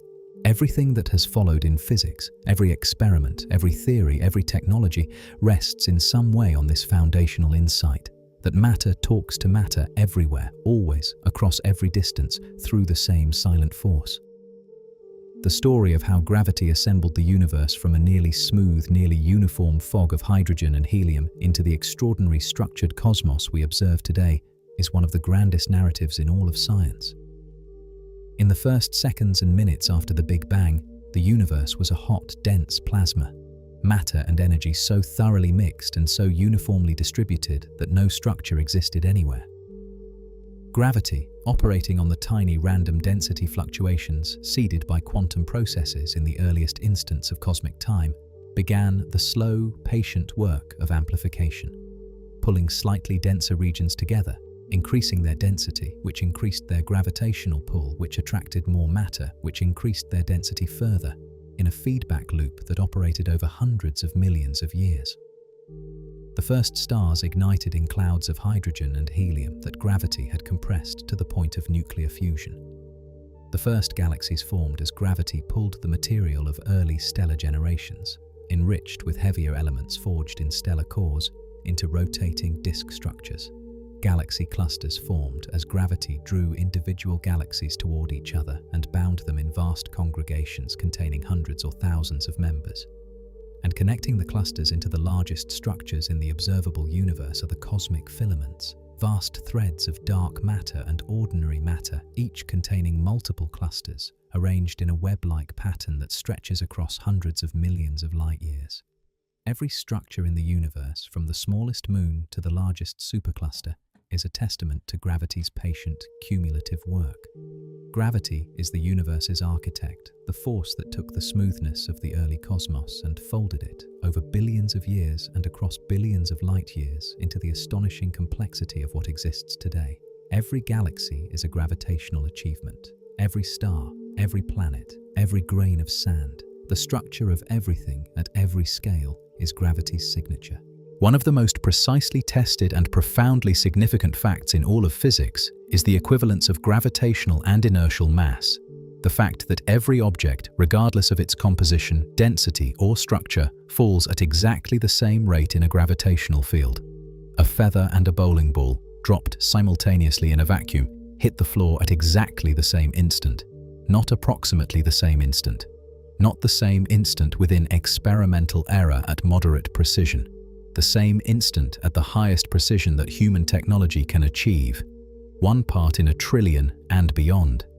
This equivalence seems almost too simple to be interesting. Galileo, credited with first clearly demonstrating it from the Leaning Tower of Pisa in the 16th century, found it sufficiently remarkable to record. Einstein found it so remarkable that he built his entire theory of general relativity on it, using it as the cornerstone of the equivalence principle. The fact that a gram of lead and a gram of feather fall identically, that mass as a measure of gravitational attraction is exactly and precisely equal to mass as a measure of resistance to acceleration, is not at all obvious from first principles. It is an observed fact about the universe that demands explanation. In general relativity, the explanation is geometric. All objects fall identically because gravity is not a force at all, but the curvature of space-time. And all objects, regardless of their mass or composition, simply follow the straightest possible path through curved space-time. In a curved space-time, the straightest path is the same for all objects, which is why they all fall together. The precision of this equivalence has been tested in laboratories on Earth using exquisitely sensitive torsion balances, in orbit using free-falling satellites, and will be tested to even greater precision by future space experiments. So far, at every scale and at every level of precision ever achieved, it holds perfectly. For more than 2 centuries after Newton published his law of universal gravitation in 1687, gravity was understood as a force, an instantaneous attractive pull between masses acting across any distance through an unspecified medium following a precise mathematical law. Newton himself was uncomfortable with this action at a distance, famously writing that he could offer no hypothesis about its mechanism. But the predictions of his law were so accurate and so comprehensively vindicated by observation that the discomfort was set aside. Gravity was a force, and Newton's equations described it perfectly well. Albert Einstein, in 1915, proposed a fundamentally different picture. In his general theory of relativity, gravity is not a force. It is a geometric property of space-time, the four-dimensional fabric that combines the three dimensions of space with the dimension of time into a unified manifold. Mass and energy curve this fabric, bending it in proportion to their amount. The Earth's mass creates a curvature in the space-time around it. The Sun's mass creates a much larger curvature. Black holes create an extreme curvature. And objects moving through curved space-time, planets, light rays, falling apples, follow the straightest possible paths through the curved geometry, which curve in turn, producing the trajectories that Newton described as the action of a force. The practical consequences of Einstein's reformulation go far beyond philosophical elegance. GPS satellites must account for the curvature of space-time caused by Earth's gravity. Clocks at altitude run slightly faster than clocks at the surface, a prediction of general relativity that is confirmed to high precision and without which GPS coordinates would drift by kilometers per day. Light bends around massive objects, allowing galaxy clusters to act as gravitational lenses. The expansion of the universe, black hole formation, and the behavior of neutron stars all require general relativity for their correct description. Newton's gravity was a magnificent approximation. Einstein's gravity is the truth of the fabric of the cosmos. On September 14, 2015, at 5:51 in the morning Eastern Daylight Time, two extraordinarily sensitive instruments separated by approximately 1,800 miles, one in Livingston, Louisiana, and one in Hanford, Washington, simultaneously detected a signal that had traveled 1.3 billion light-years to reach them. The signal lasted less than a second. It represented a change in the length of the detector arms of approximately 1,000th the width of a proton, and it confirmed, 100 years after Albert Einstein first predicted their existence, the existence of gravitational waves, ripples in the fabric of space-time itself, propagating outward from violent cosmic events at the speed of light. The event that produced the signal was the collision and merger of two black holes, one approximately 29 solar masses, one approximately 36 solar masses, spiraling together at a significant fraction of the speed of light, merging in a fraction of a second, and releasing more energy in that instant as gravitational waves than the entire observable universe emits as light in the same time. The newly merged black hole, 62 solar masses, recoiled and rang like a struck bell, its geometry oscillating through its final stable form, radiating the last gravitational wave echoes that propagated outward through space-time at the speed of light, crossing 1.3 billion light-years of space before arriving, attenuated to almost nothing but still detectable, at the LIGO observatories on Earth. The detection earned Kip Thorne, Rainer Weiss, and Barry Barish the Nobel Prize in Physics in 2017. It opened a new window on the universe, the first time humanity had detected phenomena not through any form of electromagnetic radiation, but through distortions in space-time geometry itself. Gravitational wave astronomy, the observational science of the universe viewed through these ripples in the cosmic fabric, has since detected dozens of merger events, revealing a population of black holes and neutron stars that was entirely unknown before 2015. The medical knowledge accumulated through decades of studying what microgravity does to the human body has returned to Earth in the form of insights, methods, and technologies that benefit patients who will never travel to space. The logic of this transfer is straightforward. The physiological changes of spaceflight, bone loss, muscle atrophy, cardiovascular deconditioning, immune suppression, fluid redistribution, are not unique to space. They are accelerated, intensified versions of processes that occur in aging populations, in bedridden patients, in people with specific diseases. Studying them in the extreme environment of orbit provides information about their mechanisms that is difficult or impossible to obtain from studying their slower, more gradual manifestations on Earth. The bone density loss of spaceflight has directly informed research into osteoporosis and the development of countermeasures. The specific pharmaceutical agents tested as bone loss countermeasures for astronauts, bisphosphonates, denosumab, and others, are agents used in the treatment of osteoporosis and cancer-related bone disease on Earth, and the clinical data generated in spaceflight context has contributed to understanding their efficacy and optimal use. The muscle atrophy research has informed understanding of sarcopenia in elderly patients and the mechanisms of muscle wasting in cancer and other chronic diseases. The cardiovascular deconditioning research has provided insights into orthostatic intolerance that are applicable to patients with autonomic disorders and to elderly individuals who suffer falls related to blood pressure dysregulation upon standing. The immune suppression research has shed light on the mechanisms of immune dysregulation more broadly, and the cell biology discoveries, the cancer spheroids, the improved stem cell differentiation, the enhanced cardiomyocyte maturation, represent research leads with direct therapeutic potential. The investment in understanding what microgravity does to the human body pays dividends to patients on Earth who may not know and do not need to know that the knowledge helping them was earned in orbit. Physics, as currently understood, rests on two great pillars that are each, separately, extraordinarily successful and extraordinarily well tested, and that, in their deepest mathematical foundations, are incompatible with each other. General relativity describes the large-scale structure of the universe, gravity, space-time, black holes, the expansion of the cosmos, with extraordinary precision at scales ranging from human to cosmic. Quantum mechanics describes the behavior of matter and energy at the smallest scales, atoms, electrons, photons, quarks, with a precision that is, by some measures, the most accurate in all of science. Both theories work beautifully in their respective domains. The problem is that they cannot both be right in the same language at the same time. The mathematics of general relativity describes a smooth, continuous space-time fabric that can be curved by mass and energy. The mathematics of quantum mechanics describes a probabilistic, quantized world in which fields fluctuate at small scales in ways that make the smooth space-time of general relativity ill-defined. In the extreme conditions of a black hole singularity, or in the first tiny fractions of a second after the Big Bang, where both quantum effects and gravitational effects are simultaneously important, the two theories produce incompatible results, and neither can be trusted. The development of a quantum theory of gravity, a single, consistent theoretical framework that contains both general relativity and quantum mechanics as special cases, is widely regarded as the deepest open problem in fundamental physics. String theory and loop quantum gravity are among the leading candidate frameworks, but neither has yet produced testable predictions that have been confirmed by experiment.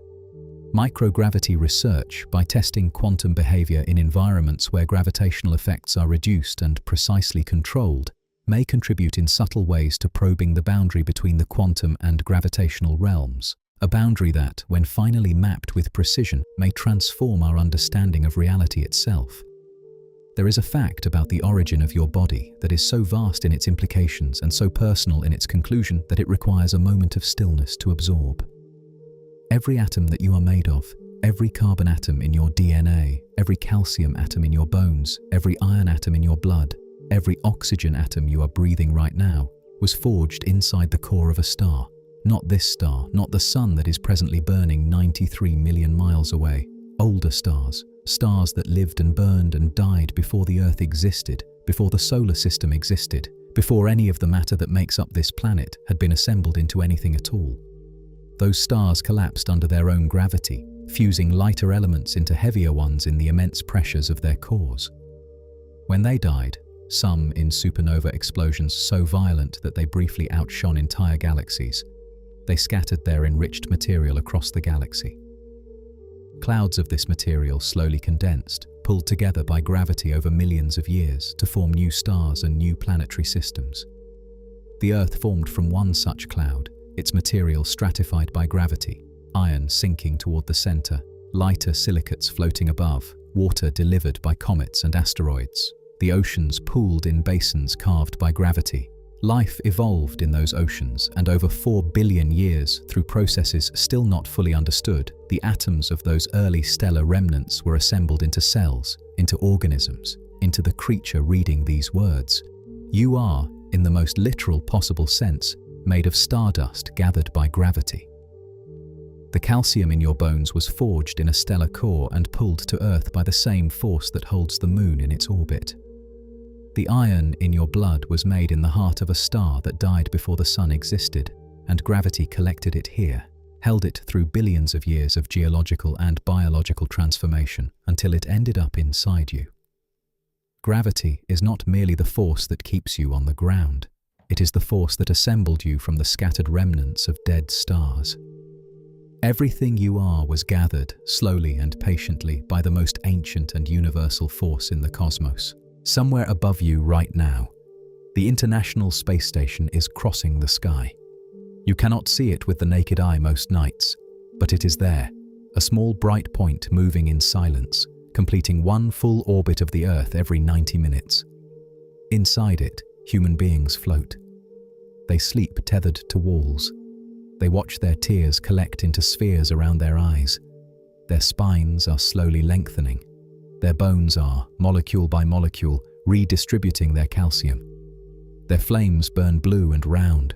Their crystals grow in perfect silence, undisturbed by the currents that cloud everything we try to build down here. They are doing something that no amount of imagination can fully prepare you for. They are living inside the absence of the thing that makes us who we are. And when they come home, they feel it return. The first step back onto solid ground. The sudden, shocking heaviness of their own arms. The way water falls straight down again. The way a candle leans upward and burns gold. Gravity, for a moment, feels like a gift. Like something they had borrowed and handed back, and now received again with new eyes. You are held right now. Pressed gently into whatever surface you are lying on. Your bones dense with the load they were built to carry, your blood moving in the direction it has always moved. Feel it, the deep, invisible architecture of your weight. The planet beneath you, enormous and patient, refusing to let go. Let that be enough for tonight. Let it be the last thing you carry into sleep.